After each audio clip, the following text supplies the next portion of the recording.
ಶಿಷ್ಯಾತಿವತ್ಸಲಾನ್ ಧೀರಾನ್ ಬಾಳಗಾರು ಗುರೂನ್ ಭಜೆ ಶರ್ವಾದಿ ವೃಂದಾರಕ ಮೌಳಿ ವೃಂದಂ ಏಣಾಯತೆ ಯನ್ನಘ ಚಂದ್ರ ವೃಂದೆ ಆನಂದ ತೀರ್ಥಾರ್ಯ ಶಿರೋಮಣೇಸ್ತತೆ ಪಾದಾರವಿಂದಂ ಪ್ರಣಮಾಮಿ ನಿತ್ಯಂ ವೇದವ್ಯಾಸ ಗುಣಾವಾಸ ವಿದ್ಯಾಧೀಶ ಸುತಾಂಬಶ ಮಾಂ ನಿರಾಶಂ ಗತಕ್ಲೇಶಂ ಕುರ್ವನಾಶಂ ಹರೇ ನಿಶಂ ಲಕ್ಷ್ಮೀಕರತಲಾಂ ಭೋಜ ಲಾಲನೀಯ ಪದಾಂಬುಜಂ ಪ್ರಣಮಾಮಿ ಹಯಗ್ರೀವಂ ದೇವತಾ ಚಕ್ರವರ್ತಿನಂ ಶ್ರೀಮಾನ್ ಪೂರ್ವಂ ಪ್ರಜಾತೋ ದಶರಥನೃಪತೆ ರಾಮನಾಮಾಥನೀತೋ ವಿಶ್ವಾಮಿತ್ರೇಣ ಮಂತ್ರಾಹೃದಂಚ ಸಹಿತಃ ತಾಟಕಾಂ ಘಾತುಕೋತ್ರಂ ಬ್ರಹ್ಮಾದ್ಯಂ ಪ್ರಾಪ್ಯ ಹತ್ವಾ ನಿಶಿಚರನಿಕರಂ ಯಜ್ಞಪಾಲೋ ವಿಮೋಚ್ಯ ಅಹಲ್ಯಾಶಾಪಂ ಚ ಭಂಕ್ತ್ವಾ ಶಿವಧನುರುಪಯತ್ ಜಾನಕೀಂ ನಃ ಪ್ರಸೀದೆ. ಶ್ರೀ ಗುರುಭ್ಯೋ ನಮಃ. ಹರಿ ಓಂ. नीत्वा मासान् कपीशान् यः दश हरितः प्रेष्यसीतां विचिन्त्य यात श्रीमद्धनुमत् गिरमथ समनुश्रुत्य गच्छन् कपीन्द्रैः सुग्रीवाद्यैरसङ्ख्यैः दशमुखसहजं मानयन्नब्धिवाचा दैत्यघ्नस्सेतुकारी रिपुपुररघवे ವಾನರೈರ್ವೈರಿಘಾತಿ. 4 ತಿಂಗಳು ಭಗವಂತನು ಚಾತುರ್ಮಾಸ್ಯ ಅಂತ ಒಂದು ಕಡೆಯಲ್ಲಿ ಕೂತಂತೆ. ಆಮೇಲೆ ಸುಗ್ರೀವನನ್ನ ಮುಂದಿಟ್ಟುಕೊಂಡು ಎಂತೆಂಥ ಕಪಿಗಳು ಬರ್ತಾರೆ ಅವರಿಗೆಲ್ಲ ಆದೇಶ ಕೊಟ್ಟು ಯಾವ ಮೂಲೆಯಲ್ಲೂ ಸೀತಾದೇವಿಯರ ಕುರುಹಿದ್ದರೂ ನಮಗೆ ತಿಳಿಸ್ಬೇಕು. ಸೀತಾದೇವಿಯರನ್ನ ಮುಚ್ಚಿಟ್ಟ ರಾವಣ ಮತ್ತು ಸೀತಾದೇವಿಯರು ಇಬ್ಬರದ್ದು ಕೂಡ ಒಂದು ಸಂಕೇತ ಸಿಕ್ಕಿ ಕೊಡಬೇಕು ಹೇಳಿ ಕಳಿಸಿಕೊಡ್ತಾರೆ. ಎಲ್ಲೂ ಅದರ ಸುಳಿವು ಕೂಡ ಸಿಗಲಿಲ್ಲ. 3 ದಿಕ್ಕಲ್ಲೂ 4ನೇ ದಿಕ್ಕಲ್ಲೂ ಹೋದ ಕಪಿಗಳು ಕೂಡ ಬೇಕಾಷ್ಟು ಬಳಲಿದಾದರೂ ಕೂಡ ಅವ್ರಿಗೂ ಕಡೆಗೆ ಸಿಗದೆ ಕಂಗೆಟ್ಟು ಕಡೆಗೆ ರಾಮಾಯಣ ಕಥೆಯನ್ನು ಹೇಳ್ತಾ ಪ್ರಾಯೋಪವೇಶಕ್ಕೆ ಅಂತ ಕೂತ್ಬಿಡ್ತಾರೆ. ಹಾಗೆ ನಡೆದ ಒಂದು ಅಚ್ಚರಿ. ರಾಮಾಯಣ ಕಥಾಶ್ರವಣದ ಬಲ ಸಂಪಾತಿಗೆ ರೆಕ್ಕೆ ಬಂದು ಬಲಿತು ಹಾರಿ ಸೀತಾದೇವಿಯರು ಇಲ್ಲಿರಬಹುದು. ಸೀತಾದೇವಿಯರ ಬಗ್ಗೆ ನಿಖರವಾಗಿ ಹೇಳ್ತಾರೆ. ಏನೋ ದೂರದಿಂದ ಕಾಣುತ್ತೆ ಒಂದಷ್ಟು. ಒಂದು ಹಂಸ ಪಕ್ಷಿಗೆ ಅನೇಕ ಕಾಗೆಗಳು ಅಥವಾ ಬಕಪಕ್ಷಿಗಳು ಹಿಂಸೆ ಕೊಟ್ಟಂತೆ ಒಂದು ದೃಶ್ಯ ಕಾಣ್ತಾ ಇದೆ. ಅದು ಅಸ್ಪಷ್ಟ ಇದೆ. ಬೇಕಾದ್ರೆ ಸೀತಾದೇವಿ ಅಂತ ಅನ್ಕೊಳ್ಬಹುದು. ಹೆಚ್ಚಿನದನ್ನು ಕಪಿವೀರರು ವಿಚಾರ ಮಾಡಿರಿ. ಆದರೆ ಒಂದೇ ನೆಗೆತಕ್ಕೆ 100 ಯೋಜನ ಹಾರಿದರೆ ಸುವರ್ಣಮಯವಾದಂತಹ ರತ್ನಕಾರಿತವಾದ ಲಂಕಾಪುರಿ ಕಾಣಿಸ್ತಾ ಇದೆ. ಅದು ಸ್ಪಷ್ಟವಾಗಿದೆ. ಅಂದರೆ ರಾವಣನ ಬಗ್ಗೆ ಅಂತೂ ದಕ್ಷಿಣ ಸಮುದ್ರದ ಮಧ್ಯದಲ್ಲಿದ್ದಾರೆ. ಇಷ್ಟು ಮಾಹಿತಿ ಸಿಕ್ತು. ಏನೂ ಸಿಗದೆ ಇದ್ದವರಿಗೆ ಇಷ್ಟೊತ್ತು ಮಾಹಿತಿ ಸಿಗ್ತಲ್ಲ. ಹೀಗಾಗಿ ಇದು ರಾಮಾಯಣದ ಪ್ರಭಾವ. ಕಡೆಗೆ ನಮ್ಮಲ್ಲಿ ಯಾರಾನ ಹಾರ್ಲಿಕ್ಕೆ ಆಗುತ್ತಾ? ನಾವ್ಯಾರು ಏನಾರು ವಿಚಾರ ಮಾಡಬಹುದಾ? ಅಷ್ಟೂ ಜನ ಹೋಗ್ಬೇಕು ಅಂತ ಬಂದವರು. ಅಷ್ಟು ಜನ ಕಾರಕ್ಕಾಗಲ್ಲ. ಈಗ ಒಬ್ಬರಾರು ಹೋಗಿ ಏನ್ ನಡೀತಾ ಇದೆ ಅಂತ ಸುದ್ದಿ ತರಬೇಕಲ್ಲ, ಆಗತ್ತಾ?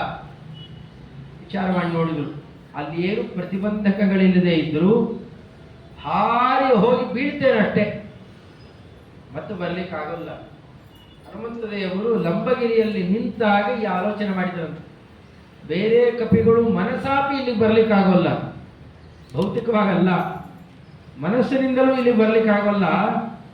ಅಂಥ ಅದ್ಭುತವಾದ ಕೋಟೆ ಕೊತ್ತಲ ದಾರಿಯಲ್ಲಿ ಬರಬೇಕಾದ ಪ್ರತಿಬಂಧಕಗಳು ಇದನ್ನೆಲ್ಲ ಆ ಕಾಲಕ್ಕೆ ಮನದಟ್ಟು ಮಾಡಿಸ್ತಾ ಎಲ್ಲ ಕಪಿಗಳು ಪ್ರಾರ್ಥನೆ ಮಾಡಿದ್ದಕ್ಕೆ ಹೆಚ್ಚೇನು ಕೇಳ್ಕೊಳ್ಳೋದು ಬೇಡ್ರಪ್ಪ, ರಾಮದೇವರ ಸೇವಾ. ಈಗೋ ನೀವು ವಿಶ್ರಾಂತಿ ತಗೋತಾ ಇದ್ದೀರಿ. ರಾತ್ರಿ ಬೆಳಗ್ಗೆ ಆಗೋದ್ರೊಳಗೆ ಏನಾರು ಸುದ್ದಿ ತಂದೆ ತರ್ತೆ. ಏನೂ ಸುದ್ದಿ ಸಿಗಲಿಲ್ವಾ? ರಾವಣನನ್ನೇ ಬಾಲದಲ್ಲಿ ಕಟ್ಟಿ ಎಳ್ಕೊಂಡ್ಬರ್ತೇನೆ. ಅದು ಆಗಲಿಲ್ಲ, ಲಂಕಾಪಟ್ಟಣನೇ ಕಟ್ಟಿ ಹೊತ್ತು ತಂದು ಬಿಟ್ಟೆ. ರಾಮದೇವ್ರ ಪಾದ ಬಿಸಾಡಿಬಿಟ್ರೆ ನೋಡೋಣ ಮುಂದೆ ಏನಾಗುತ್ತೋ ಅಂತ. ಆ ಬಲ ಸಹಜವಾದ ಬಲ ಅವರಿಗೆ. ಅಷ್ಟೇ ಹೇಳಿ ಮಹೇಂದ್ರ ಪರ್ವತದ ಮೇಲೆ ನಿಂತು ರಾಮದೇವರಿಗೆ ಕೈ ಮುಗಿತಾ, ಅದಕ್ಕೆ ಸುಮ್ಮನೆ ಒಂದು ಮಾತಾಡಿದ್ದಾರೆ ಮಂತ್ರಾಲಯ ಪ್ರಭುಗಳು, ಜಾಸ್ತಿ ಹೇಳೋಲ್ಲ. ಶ್ರೀಮದ್ ಹನುಮದ್ ಗಿರಂ ಅಷ್ಟೇ. ಇಡೀ ಸುಂದರಕಾಂಡವನ್ನು ಸಂಗ್ರಹ ಮಾಡಿದ್ದು ಅದೊಂದೇ ಶಬ್ದ.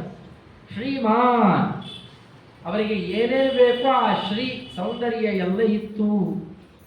ಅದಕ್ಕೋಸ್ಕರನೇ ವಾಲ್ಮೀಕಿ ಋಷಿಗಳು ಸುಂದರಕಾಂಡ ಅಂತ ಕರೀತಾರೆ. ಎಷ್ಟಿತ್ತು ಸೌಂದರ್ಯ ಅಂತ ಜ್ಞಾನಿಗಳು ಅದನ್ನೆಲ್ಲ ಪಟ್ಟಿ ಮಾಡಿದ್ದಾರೆ, ನೋಡ್ಬೋದು, ಬಹಳ ಸೊಗಸಾಗಿದೆ. ಅವರು 32 ಲಕ್ಷಣ ಸಂಪನ್ನರಾದ ಮುಖ್ಯ ಪ್ರಾಣದೇವರ ಅವತಾರಿಗಳು. ಇಲ್ಲೂ ಲೆಕ್ಕ ಹಾಕ್ತಾ ಹೋದರೆ 32 ಸೌಂದರ್ಯಗಳ ಪಟ್ಟಿ ಇದೆ. ಬಹಳ ಚೆನ್ನಾಗಿ ತೋರಿಸಿದ್ದಾರೆ. ಮೊದಲು ಮಾಡಿದ್ದೇ ಕೆಲಸ ರಾಮದೇವರ ಸೇವೆಗೆ. ಸಾಧಾರಣ ದೇವರ ಸೇವೆಗೆ ಎಂದಾಗ ನಮ್ಗೆ ಹೇಗಿರುತ್ತೆ ಬುದ್ಧಿ ಎಲ್ಲ ಸಂಕೋಚ ಆಗುತ್ತೆ. ನಮ್ಮನೆ ಕಾರ್ಯಕ್ರಮ ಅಂದಾಗ ದೊಡ್ಡ ದೊಡ್ಡ ಸ್ಥಳ ಬುಕ್ ಮಾಡ್ತೇವೆ, 16 ಲಕ್ಷ ರೂಪಾಯಿ ಛತ್ರಕ್ಕೆ ಸುರಿತಾರೆ, ಬೇಡದಿದ್ದಕ್ಕೆಲ್ಲ ಸುರಿತಾರೆ, ಹೌದಾ? ದೊಡ್ಡ ದೊಡ್ಡ ದೊಡ್ಡ ದೊಡ್ಡ ಪದಾರ್ಥ ತರ್ತಾರೆ. ದೇವರದು ಅಂದ ತಕ್ಷಣ ಎಲ್ಲ ಚಿಕ್ಕದಾಗ್ತಾ ಹೋಗ್ತಾರೆ.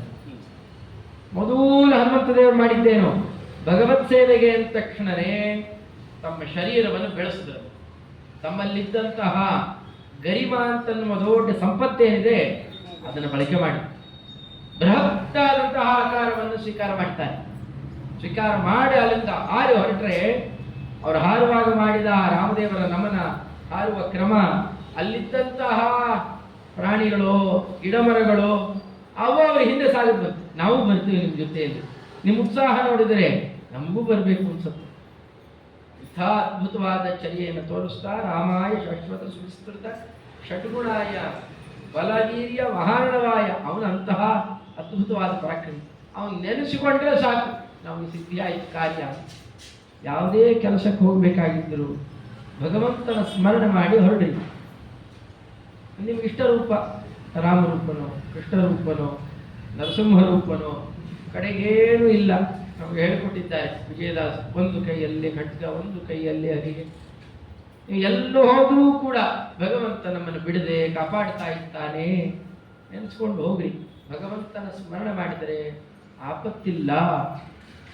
ಓದಿಸಿ ಹಾರು ತರಲಿಕ್ಕೇನೆ ಅದ್ಭುತವಾದ 3 ಯೋಜನ ಅವರ ಶರೀರ ಬೆಳೆದಿದೆ. 30 ಯೋಜನ ನೆರಳು ಬಿದ್ದಿತ್ತಂತೆ ಸಮುದ್ರದ ಮೇಲೆ. ಆ ನೆರಳು ಬೀಳ್ತಿರ್ಲಿಕ್ಕೇನೆ ಸಮುದ್ರ ರಾಜ ಎದ್ದು ಕಳಿಸ್ತಾನೆ, ರೂಪ ರಾಮದೂತ ಬರ್ತಾ ಇದ್ದಾನೆ, ಮೈನಾಕ ನೀವು ಒಳ್ಳೆ ಸುವರ್ಣದ ಪರ್ವತ, ಅವರಪ್ಪನಿಂದಲೇ ನೀನು ಉಪಕಾರ ಆಗಿರೋದು, ಹೋಗು, ಆತನ ಒಂದಿಷ್ಟು ಏನಾರು ವಿಶ್ರಾಂತಿಗೆ ವ್ಯವಸ್ಥೆ ಮಾಡಿ. ದಾರಿಯಲ್ಲಿ ಏನಾರ ಉತ್ಸವ ಆಗ್ತಾ ಇದ್ದರೆ, ದೊಡ್ಡವರು ಯಾರ ಹತ್ತಿರ ಬರ್ತಾರೆ ಅಂದರೆ ಅವ್ರಿಗೇನಾರು ಒಂದಷ್ಟು ಸೇವೆ ಮಾಡಬೇಕು. ಕಡೆಗೇನು ಇಲ್ಲ, ಕೈ ಎತ್ತಿ ಮುಗಿಯೋದು. ಅಷ್ಟೂ ಮಾಡಿದೆ ಮನೆಯಲ್ಲಿ ಬಾಗಿಲು ಹಾಕಿ ಕೂತಾರೆ, ಏನಾಗುತ್ತೆ ಅನರ್ಥ ಅಂತ ತೋರಿಸ್ತಾರೆ.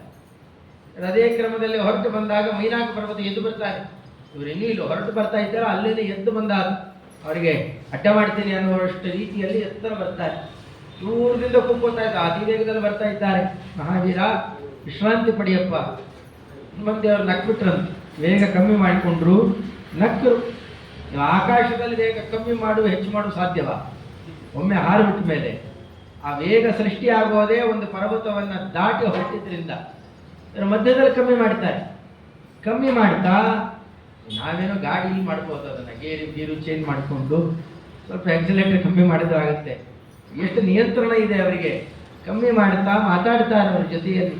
ಆ ಕಾಲಕ್ಕೆ ನಿಸ್ಸೀಮ ಪೌರುಷ ಬಲಸ್ಯ ಕುತಶ್ರಮಸ್ಯ, ನನ್ನ ಬಲ ಎಷ್ಟು ಅನ್ನೋದು ಶ್ರೀ ಹರಿಗೆ ಗೊತ್ತು, ಭಗವಂತನೇ ಗೊತ್ತು. ಇಷ್ಟು ಅಂತ ಅದಕ್ಕೊಂದು ಪರಿಮಿತಿ ಹಾಕಲಿಕ್ಕೆ ಅವಕಾಶ ಇಲ್ಲ. ಆ ಬಲ ಎಲ್ಲ ಖರ್ಚಾದರೆ ಶ್ರಾಂತಿ ಅಂತಾಗುತ್ತೆ. ಬಲ ಖರ್ಚಾದ ಮೇಲೆ ನಮಗೆ ಆಯಾಸ, ಆಯಾಸದ ಪರಿಹಾರಕ್ಕೆ ವಿಶ್ರಾಂತಿ. ಎಲ್ಲಿದೆ ನನಗೆ? ನನಗದ್ರ ಪರಿಚಯವೇ ಇಲ್ಲ. ಆಯಾಸ ಅನ್ನೋದ್ರ ಪರಿಚಯವೇ ಇಲ್ಲ ನನಗೆ, ಅದರಿಂದ ನನಗೇನಿದರ ಅಗತ್ಯ ಇಲ್ಲ. ಆತ ಬೇರೆ ಯಾರು ಅಲ್ಲ, ವಾಸ್ತವಿಕವಾಗಿ ರುದ್ರದೇವರ ಮೈದುನ, ಅಂದರೆ ಪಾರ್ವತೀ ದೇವಿಯರ ತಮ್ಮ ಮೈನಾಕ ಪರ್ವತ, ಮೇನಾದೇವಿಯ ಪುತ್ರ. ಆದರೆ ತನಗೆ ಆಪತ್ತು ಬಂದಾಗ ಭಾವನನ್ನು ಕೇಳಿಕೊಂಡಿರಲಿಲ್ಲ. ತಾ ಕೇಳಿಕೊಂಡಿದ್ದು ಯಾರನ್ನ? ಮುಖ್ಯ ಪ್ರಾಣದೇವರನ್ನು. ಇವನಿಗೆ ರೆಕ್ಕೆ ಇದೆ, ಆ ರೆಕ್ಕೆ ಕತ್ತರಿಸಲಿಕ್ಕೆ ಅಂತ ಇಂದ್ರದೇವರು ಬಂದಿದ್ದಾರೆ. ಇಂಥ ಕಡೆ ಹಾರಿ ಹೋಗು ಅಂತ ಹೇಳಬೇಕು, ಬಿಡು. ಹಾರ್ಲಿಕ್ಕೆ ಬಿಡಲಿಲ್ಲ, ಹಾರಿಸ್ಕೊಂಡು ಬಂದು ತಾವೇ ಇಲ್ಲಿ ಮುಚ್ಚಿಟ್ಟು ಮುಖ್ಯ ಪ್ರಾಣದೇವರು. ಕಾರಣ, ಆ ಬೇಗ ನಿನಗೆ ಬರೋಲ್ಲ, ನೀನು ಹಾರಿದ್ರು ನಿನಗಷ್ಟು ಬೇಗ ಬರೋಲ್ಲ, ನಾನು ಮುಚ್ಚಿಡ್ತೇನೆ. ಮುಚ್ಚಿಟ್ಟರಂತೆ. ಆ ಮುಚ್ಚಿಟ್ಟದ್ದರ ಪ್ರಭಾವದಿಂದ ಇಂದ್ರದೇವರ ಕಣ್ಣಿಗೆ ಬೀಳದೆ ಇಲ್ಲಿ ಬದುಕಿದ್ದಾರೆ. ಇವು ಹನುಮಂತ ದೇವರು ಬಂದರು ಅಂತ ಮೇಲೆ ಬಂದಿದ್ದಾನೆ. ಏನ್ ಮಾಡಿದ್ರು ಹನುಮಂತ ದೇವರು ಈ ತರ ಬಂದಾಗ, ಹೋಗಿ ನಿನ್ನಿಂದೇನು ಗದರಿಸಿಯೋ ಅಹಂಕಾರ ತೋರಿಸಿಯೋ ಹೋಗಬಹುದಾಗಿತ್ತಲ್ಲ, ಮಾಡಲಿಲ್ಲ. ಅವನ್ನ ಆಶ್ಲಿಷ್ಯ ಪರ್ವತವರಂ ಸದದರ್ಶ ಗಚ್ಚನ್ ಆಲಿಂಗನ ಮಾಡಿಕೊಂಡು ಹೊರಟ್ರಂತೆ. ಎಷ್ಟಪ್ಪ ನನ್ನ ಮೇಲೆ ಅಷ್ಟೊಂದು ಪ್ರೀತಿ ನಿನಗೆ ಒಳ್ಳೇದಾಗಲಿ ಇಷ್ಟು ಆಲಿಂಗನ ಮಾಡಿಕೊಂಡು, ವಿಶ್ರಾಂತಿ ಅಗತ್ಯ ಇಲ್ಲಪ್ಪ, ಆಲಿಂಗನ ಮಾಡಿಕೊಂಡ್ರು ಮುಂದಕ್ಕೆ ಹೊಟ್ಟೋದು. ಇಂದ್ರದೇವರು ಬಂದ್ರಂತೆ. ಎಲ್ಲ ಈಗ ಸಿಕ್ಕಾಕೊಂಡಿಯಲ್ಲ, ನಡುಗುತ್ತಾ ನಿಂತುಕೊಂಡ. ಸ್ವಾಮಿ, ರಾಮದೂತನಿಗೆ ಸೇವೆಗೆ ಅಂತ ಬಂದಿದ್ದೆ, ಸಿಕ್ಕಾಕೊಂಡ್ಬಿಟ್ಟೆ. ಇಂದ್ರದೇವರು ಏನಂದ್ರಂತೆ ಗೊತ್ತಾ? ರಾಮದೂತನ ವಿಶ್ರಾಂತಿಗೆ ಅಂತ ಮನಸ್ಸು ತೋರಿಸಿ ಎದ್ದು ಬಂದಲ್ಲ, ನನ್ನ ಭಯ ಇನ್ಮೇಲೆ ಇರೋಲ್ಲ ನಿನಗೆ, ಹೇಗೆ ಬೇಕಾದ್ರೆ ಬದುಕು. ಮುಖ್ಯ ಪ್ರಾಣದೇವರ ಭಕ್ತರಾಗಿದ್ದೀಯ ಅಂದಮೇಲೆ ನಾವ್ಯಾರು ನಿನಗೆ ಅದನ್ನೆಲ್ಲ ಭಯ ಕೊಡಲಿಕ್ಕೆ? ನಿನಗೆ ಭಯ ಇಲ್ಲ ಅಂತ ಹೇಳಿ ಭಯ ವಿಮೋಚನೆ ಆಗುತ್ತೆ. ಏನಿಲ್ಲ, ದೊಡ್ಡವರು ಬಂದಾಗ ಒಂದು ನಮಸ್ಕಾರ ಮಾಡಿದರೆ ಇಂಥ ಎಷ್ಟೋ ಆತಂಕಗಳು ನಮಗೆ ಕಳೆದು ಹೋಗ್ತವೆ. ಇವೆಲ್ಲ ಒಂದೊಂದು ಹಂತದ ಸೌಂದರ್ಯಗಳು. ಅದನ್ನು ತೋರಿಸ್ತಾ ಸ್ವಲ್ಪ ಮುಂದಕ್ಕೆ ಹೋಗಿದ್ದಷ್ಟೇ. ದೇವೈಸ್ತು ನಾಗಜನನಿ ಪ್ರಹಿತ ಅಂಬರೇಣ, ಅವರೇ ಕಳಿಸ್ಕೊಟ್ಟಿದ್ದಾರೆ. ಹನುಮಂತ ದೇವರು ಈ ಕಾಲದಲ್ಲಿ ಹೀಗೆ ಬರ್ತಾರೆ. ನಿನಗೆ ಯದ್ಯತ್ವಮಿಚ್ಛಸಿ ತದಿತ್ಯಮರೋದಿತಾಯ, ನೀನು ಏನು ಬಯಸ್ತೀಯ ಎಲ್ಲ ನಿನ್ನ ಬಾಯಿಯೊಳಗೆ ಬೀಳುತ್ತೆ. ಹನುಮಪ್ಪ ಬಂದಾಗ ನುಗ್ಗು ಬಿಡ್ತೇನೆ ಅಂತ ಅಡ್ಡ ಮಾಡಿ ಬಾಯ್ತೇರಿ. ಇಷ್ಟು ಅಗಲ ಬರ್ತಾ ಇದ್ರೆ 3 ಯೋಜನ ಅವರ ಶರೀರ ತಗೊಂಡು ಬರ್ತಾ ಇದ್ರೆ, ಅಷ್ಟು ನುಂಗುವ ಗಾತ್ರದಲ್ಲಿ ದೊಡ್ಡ ಬಾಯ್ತಿರತ್ತಂತೆ. ಅತ್ಯದ್ಭುತವಾದ ಶರೀರ, ಹಾಗೆ ತೆಗಿತಾ ಇದ್ದಾಳೆ ಬಾಯಿ. ಸುರಸೆ ಅಂತ ಅವಳ ಹೆಸರು. ನಾಗಗಳ ತಾಯಿ, ನಾಗಜನನಿ. ದೇವತೆಗಳು ವರ ಕೊಟ್ಟಿದ್ದಾರೆ ನಮ್ಮ ಬಗ್ಗೆ. ಮುಖ್ಯ ಪ್ರಾಣ ದೇವರಿಗೆ, ಹನುಮಂತ ದೇವರಿಗೆ ಏನಿರಬಹುದು ಭಾವನೆ? ನಾವು ವರ ಕೊಟ್ಟು ಬ್ರಹ್ಮದೇವರು ವರನ್ನೇ ಕಿತ್ತು ಬಿಸಾಡ್ಬಿಡ್ತಾರೆ, ಲೆಕ್ಕವೇ ಅಲ್ಲ ಅವರಿಗೆ. ನಾವೇನಾರು ವರ ಕೊಟ್ರೆ ಅದರ ಬಗ್ಗೆ ಅವ್ರ ಭಾವನೆ ಏನಿದೆ ನೋಡ್ಬೇಕು ಅಂತಲೇ ಅಡ್ಡ ಬರ್ಲಿಕ್ಕೆ ಹೇಳ್ತಾರೆ. ಸೀದಾ ಹತ್ತಿರ ಬರಬೇಕಾಗಿದ್ದರೆ ಅಂದ್ರು, ಅಮ್ಮ ಅಡ್ಡ ತಡಿಬೇಡ, ರಾಮದೇವರ ಸೇವೆಗೆ ಅಂತ ಹೋಗ್ತಾ ಇದ್ದೇನೆ, ಅಡ್ಡ ತಡಿಬೇಡ, ಬೇಕಾದ್ದಾದ್ರೂ ಪರವಾಗಿಲ್ಲ, ದೇವತೆಗಳು ವರ ಕೊಟ್ಟಿದ್ದಾರೆ, ಯಾರು ಬರೋದಾದ್ರೂ ನನ್ನ ಬಾಯಲ್ಲಿ ಬರಲೇಬೇಕು ಅಂತಿದೆ, ಬಾಯಿ ತೆಗೆದಿದ್ದೇನೆ, ಬಾ ವೀರ ಆತಕ್ಕ. ನೋಡಿದ್ರು, ನಾ 200 ದೊಡ್ಡ ರೂಪ ತಗೊಂಡ್ರೆ 3 ಯೋಜನೆ ಇದ್ದದ್ದನ್ನು 9 ಯೋಜನೆ ಬೆಳೆಸಿದ್ರಂತೆ ಶರೀರ. ಅದಕ್ಕಿಂತ ಆಗಲೇ ಬಾಯಿ ತಕ್ಕೊಂಡಿಲ್ಲಂತೆ ಸುರಸ. ತೆಗಿಬೇಕಾದ್ರೆ ಯಾವುದು ಬಾಯಿ ತೆಗಿಬೇಕಲ್ಲ, ಎಕ್ಸ್ಪ್ಯಾಂಡ್ ಮಾಡಬೇಕಲ್ಲ, ಎಳೆಯಕ್ಕೋಸ್ಕರ ಒಂದಷ್ಟು ನರಗಳೆಲ್ಲ ಎಳಿಬೇಕು. ಪ್ರಯತ್ನ ಹೀಗೆ ಮಾಡಿ ಬಾಯಿ ತೆಗೆದಂತೆ. ಅಷ್ಟರೊಳಗೆ ಅಂಗುಷ್ಟ ಗಾತ್ರದ ರೂಪ ತಗೊಂಡು ಒಳಗೆ ತನಕ ಹೋಗು, ಹೊರಗೆ ಬಂದು ಹಾರಿಬಿಟ್ಟಂತೆ. ಒಳಗೆ ಬರಬೇಕು ಅಂತ ಹೊರ ಕೊಟ್ಟಿದ್ದಾರೆ, ಒಳಗೆ ಬಂದಿದ್ದು ಆಯ್ತು, ಹೊರಗೆ ಬಂದಿದ್ದು ಆಯ್ತು. ನೀನು ಅಷ್ಟರೊಳಗೆ ಬಾಯಿ ಮುಚ್ಚಲಿಲ್ಲ, ನಾನೇನು ಮಾಡಿದೆ ಅಂದ್ರು ಹೊರಟ್ಬಿಟ್ರು. ಅಲ್ಲಿಂದಲೇ ಹರಿಸ್ಬಿಡ್ತಾಳೆ ಮಹಾವೀರ. ಈ ಅಣಿಮ, ಗರಿಮ, ಲಘಿಮ ಈ ಎಲ್ಲ ಗುಣ ಇದ್ದವರು ಮಾತ್ರ ಪೂರ್ಣ ರಾಮದೇವರ ಸೇವೆ ಮಾಡ್ಲಿಕ್ಕೆ ಆಗೋದು. ಅದ್ಭುತ ಗುಣಗಳಿದ್ದಾವೆ, ನಿನ್ನ ಕಾರ್ಯ ಯಶಸ್ವಿ ಆಗಲಿ ಅಷ್ಟೇ. ಅವರಿಗೆ ನಗೆಯನ್ನು ಬೀರ್ತಾ ಅಲ್ಲಿಂದ ಮುಂದೆ ಕೊಟ್ಟೋಗ್ತಾರೆ. ಇಂಥದ್ದೇ ಇನ್ನೊಂದು ಗ್ರಹಚಾರ, ನಿಜವಾದ ಗ್ರಹ. ಸಿಂಹಿಕಾಖ್ಯಂ, ಬ್ರಹ್ಮದೇವರ ವರದಿಂದ ಅವಧ್ಯಳಾಗಿ ಲಂಕಾಪಟ್ಟಣಕ್ಕೆ ಬೇರೆ ಯಾರು ಬರದೇ ಇದ್ದಂತೆ ಕಾವಲಿಗಿದ್ದಂತಹ ಒಬ್ಬ ದುಷ್ಟೆ. ಅವಳು ಸಿಂಹಿಕ ಅಥವಾ ಸಿಂಹಕ ಅಂತ 2 ರೀತಿಯಲ್ಲಿ ಬರೆದಿದ್ದೇನೆ ಆಚಾರ್ಯರು. ಸಿಂಹಿಕಾಖ್ಯಂ ಅಂತಾನೆ ಅಂತಾರೆ. ಅದು ಛಾಯಾಗ್ರಹ. ಕೆಳಗಡೆ ಹೋಗ್ತಾ ಇದ್ರೆ ನೆರಳನ್ನು ಎಳೆದ್ರೆ ಆ ಭೌತಿಕ ಪದಾರ್ಥ ಅವಳು ಬಾಯಿ ಬೀಳ್ತಿರ್ತದೆ. ಈಗಲೂ ಅಂತಾರೆ ಅದನ್ನು. ಅದೇನಾದ್ರೂ ಮರಿಗಿರಿ ಉಳ್ಕೊಂಡಿದ್ದೀವೇನೋ ಗೊತ್ತಿಲ್ಲ. ಬರ್ಮುಡಾ ಟ್ರಯಾಂಗಲ್ ಅಂತಾರೆ ಇದನ್ನು. ಇವತ್ತು ಕಾಲಕ್ಕೆ ಹೋಗ್ಬೇಕಾಗಿದ್ರೆ ಏನಾದ್ರು ಕೆಳಗಿದ್ದು ಹೋಗುತ್ತೆ, ಏನು ನಡೆಯುತ್ತೋ ಗೊತ್ತಿಲ್ಲ. ಇವಳಂತೂ ಆ ಕಾಲಕ್ಕಿದ್ಲ. ನೆರಳನ್ನು ಸೆಳೆದ್ರೆ ಆ ನೆರಳು ಯಾವುದರಿಂದ ಬೀಳ್ತಾ ಇದೆ ಆ ವಸ್ತು ಇವಳು ಬಾಯಿ ಬೀಳ್ತೈತೆ. ಛಾಯಾಗ್ರಹಂ ಅಂತ, ಛಾಯೆಯಿಂದ ಗ್ರಹಣ ಮಾಡ್ತಾ ಇದ್ಲು ಆ ವಸ್ತುವನ್ನು. ಇಂಥ ಅದ್ಭುತ ಶಕ್ತಿ ಇದ್ದವಳು ಮುಖ್ಯ ಪ್ರಾಣದೇವರನ್ನು ಸೆಳಿತಾಳೆ. ಏನು ಬರಬೇಕಾಗಿಲ್ಲ ಇವರೇನು, ಆದರೂ ಒಳಗೆ ಬಂದರು. ಅವಳಿಗೇನೋ ದೇವತೆಗಳ ವರ ಇತ್ತು, ರಕ್ಷಣೆ ಮಾಡಬೇಕಾಗಿತ್ತು. ಇವಳು ದುಷ್ಟಳು, ಇವಳನ್ನ ಯಾಕೆ ಉಳಿಸ್ಬೇಕು? ಸೀದಾ ಒಳಗೆ ನುಗ್ಗಿದ್ರು, ಹೃದಯ ಭೇದನ ಮಾಡಿಕೊಂಡು ಹೊರಟು. ಪ್ರಾಣಿಗಳನ್ನು ಕೊಲ್ಲೋದ್ರಲ್ಲಿ ನಿರ್ದಯೆಯಿಂದ ವರ್ತನೆ ಮಾಡ್ತಿದ್ದಲ್ಲ. ದಯೇ ಇಲ್ಲದೆ ಇರೋ ಹೃದಯ ಯಾಕೆ ಉಳಿದಿರಬೇಕು ಅಂದ್ರು, ಹೃದಯ ಸೇರಿಕೊಂಡು ಮೇಲಕ್ಕೆ ಕೊಟ್ಟೋದ್ರಂತೆ. ಅಷ್ಟೇ, ಸತ್ತು ಬಿದ್ದು ಅಂತ ತೋರಿಸ್ತಾರೆ. ಬ್ರಹ್ಮದೇವರ ವರ ಇದೆ, ಅವಧ್ಯತ್ವ, ಅಲ್ಲೇ ಮುರಿದು ಬಿಸಾಕಿದ್ರು. ದೇವತೆಗಳ ವರವನ್ನ ಹಿಡಿದಿಟ್ರು. ಕಾರಣ ಅವಳು ಸಾತ್ವಿಕಳು, ಇವಳು ದುಷ್ಟ. ಅಷ್ಟು ತೋರಿಸಿಕೊಡ್ತಾ ಮುಂದೆ ಹಾರಿದ್ರು. ಇಷ್ಟೆಲ್ಲ ಆಗೋದ್ರೊಳಗಡೆಯಲ್ಲಿ ಸೂರ್ಯಾಸ್ತಮಾನ ಆಗ್ತಾ ಇದೆ, ಒಂದು ಬದಿಯಲ್ಲಿ ಆಗ್ತಾ ಇದೆ. ಇವರು ಉತ್ತರದಿಂದ ದಕ್ಷಿಣಕ್ಕೆ ಹಾರ್ತಾ ಇದ್ದಾರೆ. ಲಂಕಾಪಟ್ಟಣ ಅಲ್ಲಿರೋರು. ಉತ್ತರ ದಕ್ಷಿಣದಲ್ಲಿ ಪ್ರಯಾಣ ನಡೆದಿದೆ. ಪಶ್ಚಿಮದಲ್ಲಿ ಸೂರ್ಯಾಸ್ತ ಆಗ್ತಾ ಇದೆ. ಇವರಿಗೆ ಅಷ್ಟಕ್ಕೂ ಬೇಕಾಗಿರುವ ಬೆಳಕನ್ನು ಬಿಟ್ಟಂತೆ ಲೈಟ್ ಸೆಟ್ಟಿಂಗ್ ಮಾಡೋದು ಹಾಗೆ. ಮಾರನೇ ದಿವಸ ಬೆಳಗ್ಗೆ ಬರಬೇಕಾಗಿದ್ದರೆ ಸೂರ್ಯೋದಯ ಆಗ್ತಾ ಇದೆ. ಇದು ಅದ್ಭುತವಾದ ಸೌಂದರ್ಯ. ಪ್ರಕೃತಿ ಸೌಂದರ್ಯವೂ ಬಹಳ ಸುಂದರ. ಒಳ್ಳೆ ಸುವರ್ಣಮಯವಾದ ಕಾಂತಿ. ಒಂದು ಬದಿಯಲ್ಲಿ ಕೆಂಪನೆ ದೀಪ ಚೆಲ್ತಾ ಇರಬೇಕು.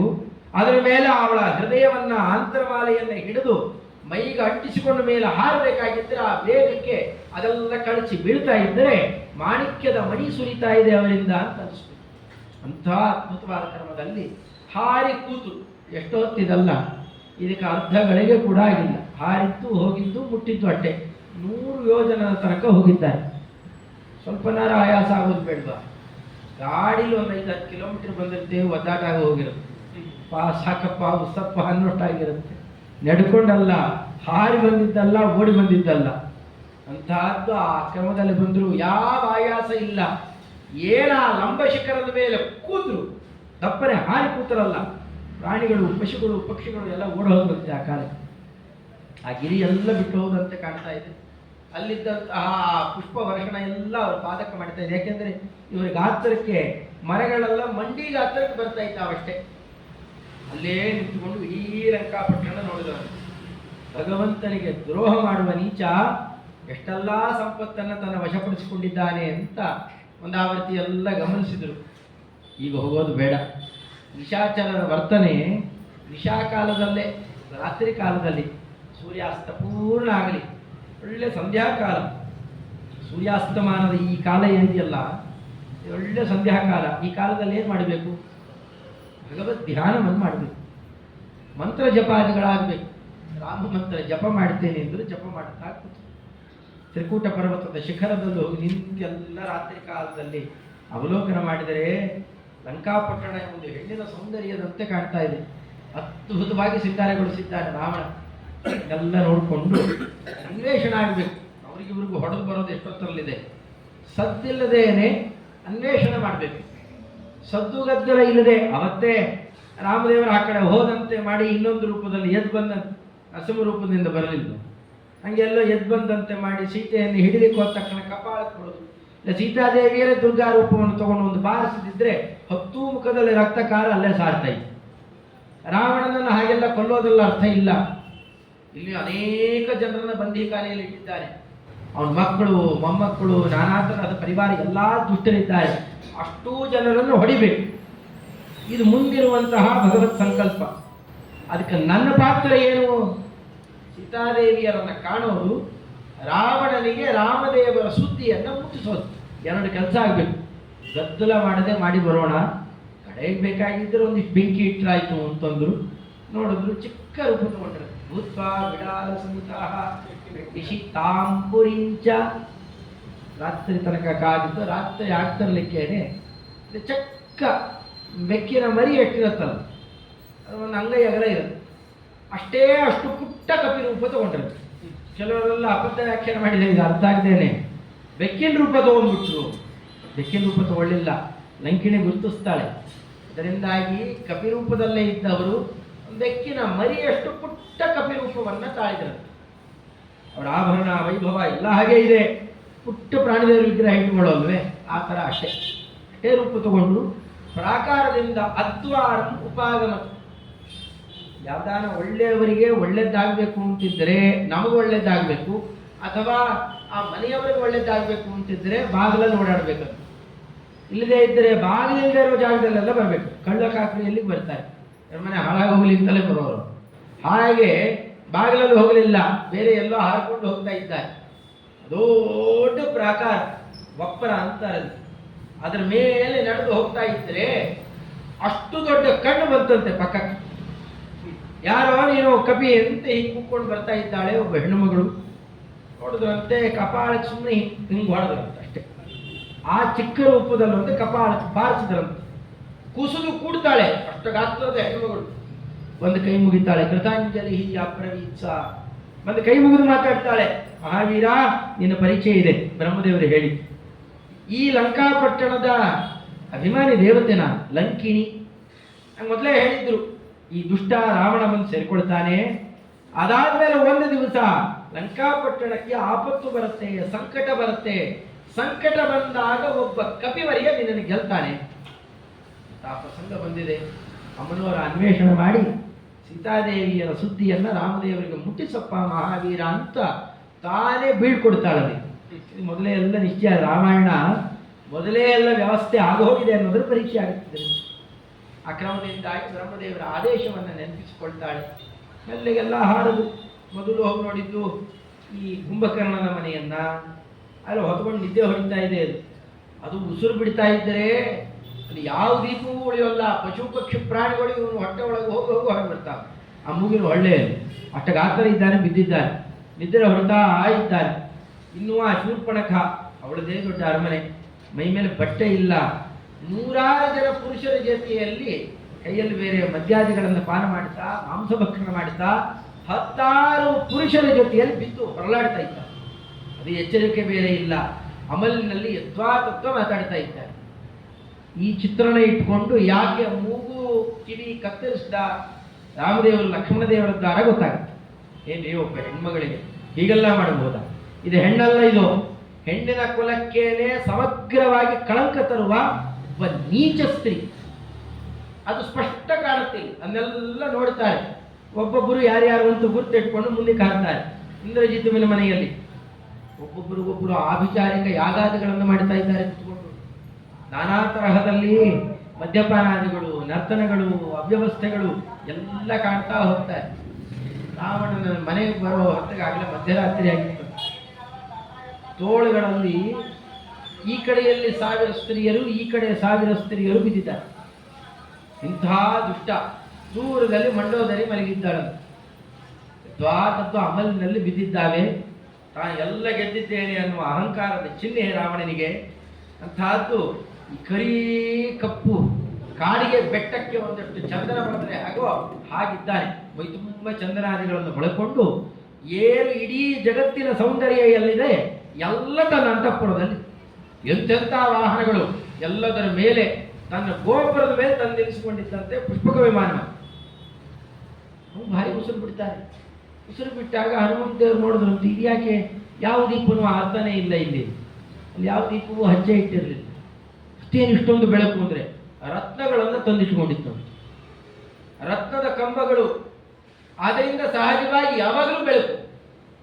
ಅದಿಲ್ಲದೆ ಇದ್ದಿದ್ದರೆ, ದೀಪ ಗೀಪ ಹಚ್ಚಿದ್ದಿದ್ರೆ ಈ ಉಸಿರಾಟಕ್ಕೆ ಅವೆಲ್ಲ ಆರೋಗ್ಬಿಟ್ಟಿರೋದು ಅಂತ ಕಲ್ಪನೆಯನ್ನು ಮಾಡುತ್ತಾ ಮುಂದೆ ಹೋಗ್ತಾರೆ. ಭಗವಂತನ ಭಜನೆ ಕೇಳುತ್ತೆ. ತುಳಸಿ ಗಿಡ ಭಗವಂತನ ಆರಾಧನೆ ಮಾಡ್ತಾ ಇದ್ದಾನೆ. ವಿಷ್ಣು ಸ್ತೋತ್ರದ ಪಠಣಗಳಾಗ್ತಾ ಇದ್ವಂತೆ. ಸ್ವಲ್ಪ ಒಳ ಹೊತ್ತು ನೋಡ್ತಾರೆ. ವಿಭೀಷಣ ಅವನದೊಂದು ಪರಿವಾರ ವರ್ಗ ಚಿಕ್ಕದಾಗಿದೆ, ಭಜನೆ ಮಾಡ್ತಾ ಕೂತಿದ್ದಾನೆ. ಆತ ರಾತ್ರಿ ಇಡೀ ಯಾಕೆ ಭಜನೆ ಮಾಡ್ತಾ ಇದ್ದೋ ಗೊತ್ತಿಲ್ಲ, ಅಥವಾ ಹಗಲೊತ್ತಿವೆಲ್ಲ ಬಿಡೋಲ್ಲ ಅಂತ ರಾತ್ರಿ ಭಜನೆ ಮಾಡ್ತಾ ಇದ್ದೋ ಗೊತ್ತಿಲ್ಲ. ಆ ಹೊತ್ತಿಗೂ ಭಜನೆ ಮಾಡ್ತಾ ಇರ್ತಾನೆ. ಎಲ್ಲ ಕಡೆಯಲ್ಲೂ ಪಟ್ಟಣದಲ್ಲಿ ನೋಡಿ ಬಂದರು. ಬರೇ ಅಯೋಗ್ಯರೇ ತುಂಬಿರುವಂತಹ ದೊಡ್ಡ ಪಟ್ಟಣ ನೋಡಿದರು. ಅಷ್ಟರೊಳಗೆ ಚಂದ್ರ ಆಗಲೇ ನೆತ್ತಿಗೆ ಬಂದಿದ್ದಾನೆ, ಪೂರ್ಣಚಂದ್ರ. ನೋಡಿ ಕೈ ಮುಗಿದು ನೆನೆಸಿಕೊಂಡ್ರಂತೆ, ಸ್ವಾಮಿ ಈ ಚಂದ್ರನನ್ನು ನೋಡಿದ್ರೆ ನಿನ್ಮುಖವೇ ನೆನಪಾಗುತ್ತೆ, ರಾಮಚಂದ್ರನೇ ನೆನಪಾಗುತ್ತೆ. ಯಾಕೆ ಇನ್ನೂ ಸೀತಾದೇವಿಯರು ಕಾಣಿಸಲಿಲ್ಲ?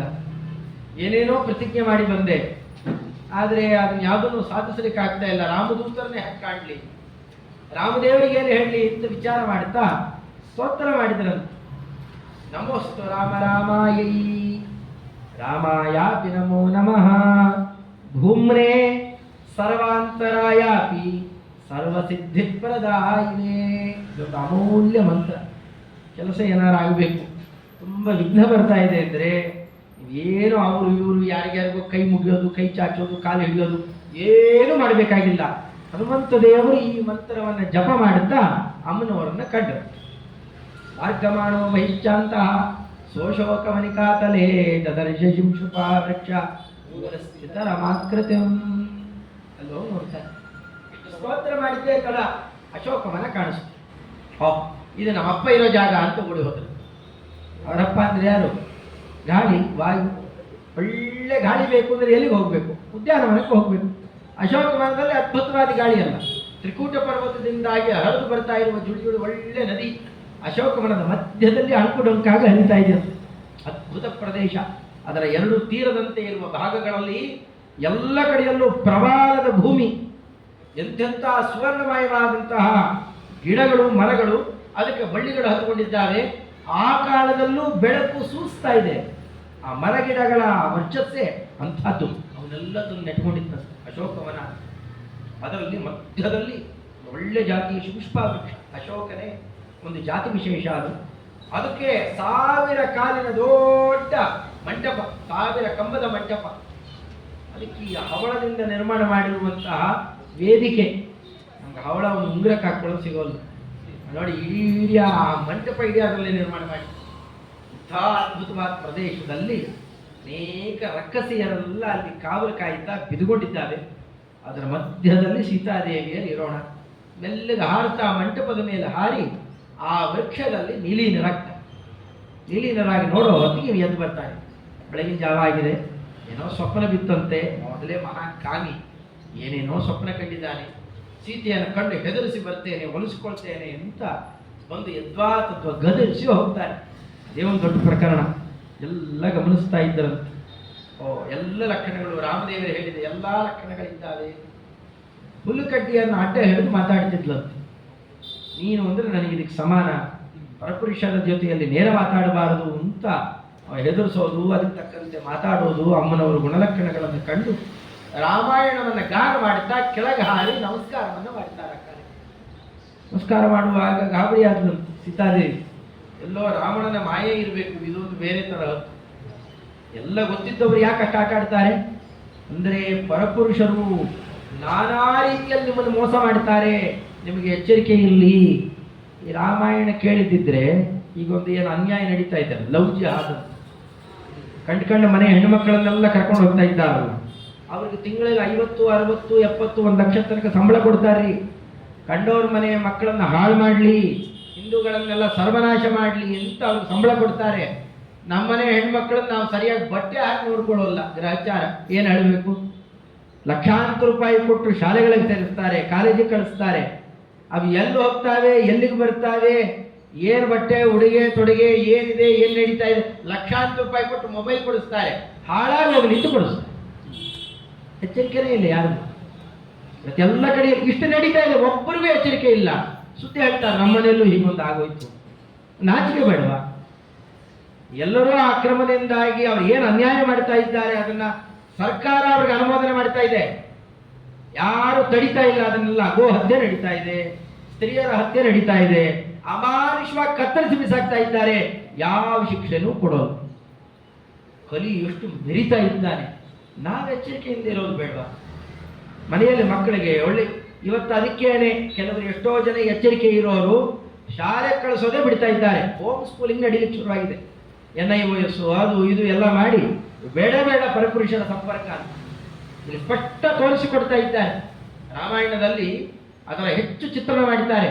ಹನುಮಪ್ಪ ಎದುರಿಗೆ ಬಂದು ರಾಮಾಯಣ ಗಾನ ಮಾಡ್ತಾ ಇದ್ರು, ಸೀತಾದೇವಿಯರು ನಂಬರು. ನೀನು ರಾವಣನದ್ದೇ ಮತ್ತೊಂದು ಮೋಸದ ರೂಪ ಇದ್ದರೆ ನಾ ಹೇಗೆ ನಂಬಲಿ ನಿನ್ನನ್ನು ಅಂತ ಕೇಳ್ತಾರೆ. ಅಂದರೆ ಸ್ತ್ರೀಯರನ್ನ ಮನೆಯಲ್ಲಿ ಹಾಗೆ ಬೆಳೆಸಬೇಕು. 9ನೇ ಅಧ್ಯಾಯ ಮನುಸ್ಮೃತಿ ನೋಡಬೇಕು. ಹೆಣ್ಣು ಮಕ್ಕಳನ್ನ ಹಾಗೆ ಸ್ತ್ರೀ ಸಂರಕ್ಷಣಾಧ್ಯಾಯ ಅಂತಲೇ 9ನೇ ಅಧ್ಯಾಯ. ತರ್ಜುಮೆಗಳು ಸಿಗುತ್ತೆ. ನೀವು ಏನು ಗೂಗಲ್ ಅಲ್ಲಿ ಸರ್ಚ್ ಕೊಡಿ, ಮನುಸ್ಮೃತಿ 9ನೇ ಅಧ್ಯಾಯ ಅಂತ ವಿತ್ ಟ್ರಾನ್ಸ್ಲೇಷನ್ ಸಿಗತ್ತೆ. ತಗೊಂಡು ನೋಡಿ ಏನೇನು ಹೇಳಿದ್ದಾರೆ. ತುಂಬ ಪ್ರೀತಿಯಿಂದ ನೋಡ್ಕೊಳ್ಬೇಕಂತ ಹೆಣ್ಣು ಮಕ್ಕಳನ್ನು. ಮನೆಯಲ್ಲಿ ಇದ್ದಾಗ ಮಾತ್ರ ಅಲ್ಲ, ಹೆಂಡತಿಯನ್ನ, ತಾಯಿಯನ್ನ, ಎಲ್ಲರನ್ನೂ, ತಂಗಿಯರನ್ನ ಬಹಳ ಪ್ರೀತಿಯಿಂದ ಸಂರಕ್ಷಣೆ ಮಾಡಿ ಅವ್ರು ಏನು ಕೇಳಿದ್ರು ಕೊಡ್ರಿ. ಒಟ್ಟಾರೆ ಅವರಿಂದ ವರ್ಣಸಾಂಕರ್ಯ ಆಗಬಾರದು. ಧರ್ಮ ಪ್ರಜ್ಞೆ ಅವರಲ್ಲಿ ಉಳಿದರೆ ಉಳಿಯುತ್ತೆ. ಒಬ್ಬ ಹೆಣ್ಣು ಮಗಳ ಹಾಳಾದ್ಲು ಅಂತಂದ್ರೆ ವಂಶನಾಶ ಆಗುತ್ತೆ. ಸ್ತ್ರೀಷು ದುಷ್ಟಾಸು ವಾರ್ಷ್ಣೇಯ ಜಾಯತೆ ವರ್ಣಸಂಕರ. ಅರ್ಜುನರು ಯಾಕಂದ್ರು ಆ ಕಾಳಜಿ ತೋರಿಸಿತ್ತು. ತುಂಬ ಉಪಾಯ ಮಾಡಬೇಕು, ಅದಕ್ಕೆ ಎಲ್ಲ ತರಹದ ಉಪಾಯ ಬಳಕೆ ಮಾಡ್ರಿ. ಎಷ್ಟೆಲ್ಲ ಸಾರ್ತಾ ಇದೆ ಧರ್ಮಶಾಸ್ತ್ರ. ಅಮ್ಮನವರು ಅದನ್ನು ತೋರಿಸಿಕೊಟ್ಟು ಬೇಕಾದ ಆಪತ್ತು ಬರಲಿ ಸ್ತ್ರೀಯರಿಗೆ ತಮ್ಮ ಪಾತಿವ್ರತ್ಯ ರಕ್ಷಣೆಯನ್ನು ಮಾಡಿಕೊಳ್ಳಿಕ್ಕೆ ಬೇಕು. ತಮ್ಮ ಶೀಲವನ್ನ ಎಂದೂ ಕಾಪಾಡಿಕೊಳ್ಬೇಕು. ಬೇಕಾದಾಗಲಿ ಪ್ರಾಣ ಹೋಗಲಿ, ಶೀಲ ಕೆಡಬಾರದು. ಅದನ್ನು ತೋರಿಸಿಕೊಡ್ತಾರೆ ಅಮ್ಮನವರು. ದ್ರೌಪದಿ ದೇವಿಯರು ತೋರಿಸಿಕೊಟ್ರು. ಕೀಚಕ ಎಷ್ಟೆಲ್ಲ ಅನರ್ಥ ಮಾಡಿದ, ದೊಡ್ಡ ಗಲಾಟೆ ಮಾಡಿಟ್ಬಿಟ್ರೆ ಹೊರತು ಕೀಚಕರ ಸಂಹಾರಕ್ಕೆ ಆಗ್ರಹ ಮಾಡಿ ಇಡೀ ಉಪಕೀಚಕರ ಸಮೇತ 106 ಕೀಚಕರ ಸತ್ತರೆ ಹೊರತು ಅಮ್ಮನವ್ರನ್ನು ಮುಟ್ಟಲಿಕ್ಕಾಗಲಿಲ್ಲ. ಇವೆಲ್ಲ ಯಾಕೆ ತೋರಿಸ್ಕೊಡ್ತಾರೆ ಇಷ್ಟೆಲ್ಲ? ಸ್ತ್ರೀಯರಿಗೆ ತುಂಬಾ ಆಪತ್ತುಗಳಿದ್ದಾವೆ. ದೊಡ್ಡವರ ಅನುಗ್ರಹದಿಂದ, ದೇವತಾ ಅನುಗ್ರಹದಿಂದಾಗಿ ತಮ್ಮ ಪಾತಿವೃತ್ಯವನ್ನ, ಶೀಲವನ್ನ ಸರ್ವಾತ್ಮನ ರಕ್ಷಣೆ ಮಾಡಿಕೊಳ್ಳಿಕ್ಕೆ ಬೇಕು. ಇದು ನಮ್ಮ ಭಾರತೀಯ ಸಂಸ್ಕೃತಿ. ಅದನ್ನು ತೋರಿಸಿಕೊಡ್ಲಿಕ್ಕೇನೆ ಎದುರುಗಡೆಯಲ್ಲಿ ಬಂದು ನಿಂತರೂ ಕೂಡ ನಂಬಲಿಲ್ಲ. ರಾಮದೇವರ ಅಂಕಿತವನ್ನು ತೆಗೆದು ಎದುರುಗಡೆಯಲ್ಲಿ ಕೈಯಲ್ಲಿ ಹಿಡಿದು ತೋರಿಸಲಿಕ್ಕೆ ಹೊರಟಾಗ ಅಂಕಿತ ಕೈಯಲ್ಲಿ ತಗೊಂಡ್ಬಿಟ್ಟ. ರಾಮದೂತ ಬಂದಿದ್ದಾನೆ, ಹೇಗಿದ್ದಾರಪ್ಪ? ಪುರಂದರದಾಸರು ಬಹಳ ಚೆನ್ನಾಗಿರ್ತಾರೆ. ಎನ್ನ ತಂದ ಹಳ್ಳಿಯ ಅಮ್ಮ ಚೆನ್ನಾಗಿರದೆ ಲಕ್ಷ್ಮಣ ದೇವರು ಹೇಗಿದ್ದಾರೆ? ಲಕ್ಷ್ಮಣ ದೇವರು ಹೇಗಿದ್ದಾರೆ? ನಮ್ಮ ರಾಮದೇವರೇ ಹೇಗಿದ್ದಾರಪ್ಪ? ನೀ ಹೇಗಿದ್ದೀಯಾ? ಹೀಗೆಲ್ಲ ಕೇಳ್ತಾ, ಆ ಕಾಲಕ್ಕೆ ಸುದ್ದಿಯನ್ನು ಕೇಳ್ತಾ ನನ್ನ ನೆನಪು ಬರಲೇ ಇಲ್ವಾ? ಇಲ್ಲ ತಾಯಿಯ ಹಾಗ್ಯಾಕಂತೀಯ? ರಾಮದೇವರು ಎಷ್ಟು ಗುಳಾಡ್ತಾ ಇದ್ದಾರೆ. ಅದಕ್ಕೆ ಒಂದು ಕೆಲಸ ಮಾಡೋಣ, ನೀ ಬಂದ್ಬಿಡು, ಹೆಗಲ ಮೇಲೆ ಕುಡಿಸಿಕೊಂಡು ಹೊರಟೋಗ್ತೆ. ನನ್ನನ್ನು ಏನು ಮಾಡ್ಲಿಕ್ಕಾಗತ್ತೆ? ಇಲ್ಲಿರೋರು ಯಾರು ಏನೂ ಮಾಡ್ಲಿಕ್ಕಾಗಲ್ಲ. ನೀ ಏನು ಯೋಚನೆ ಮಾಡಬೇಡ, ನಮ್ಮ ಯಜಮಾನರೇ ಬರಬೇಕು. ನನ್ನ ಮೇಲಿನ ಪ್ರೀತಿಯಿಂದ ಅವರೇ ಬರಬೇಕು. ಇಲ್ಲಿರುವ ಎಲ್ಲಾ ದುಷ್ಟರನ್ನ ಸಂಹಾರ ಮಾಡಬೇಕು.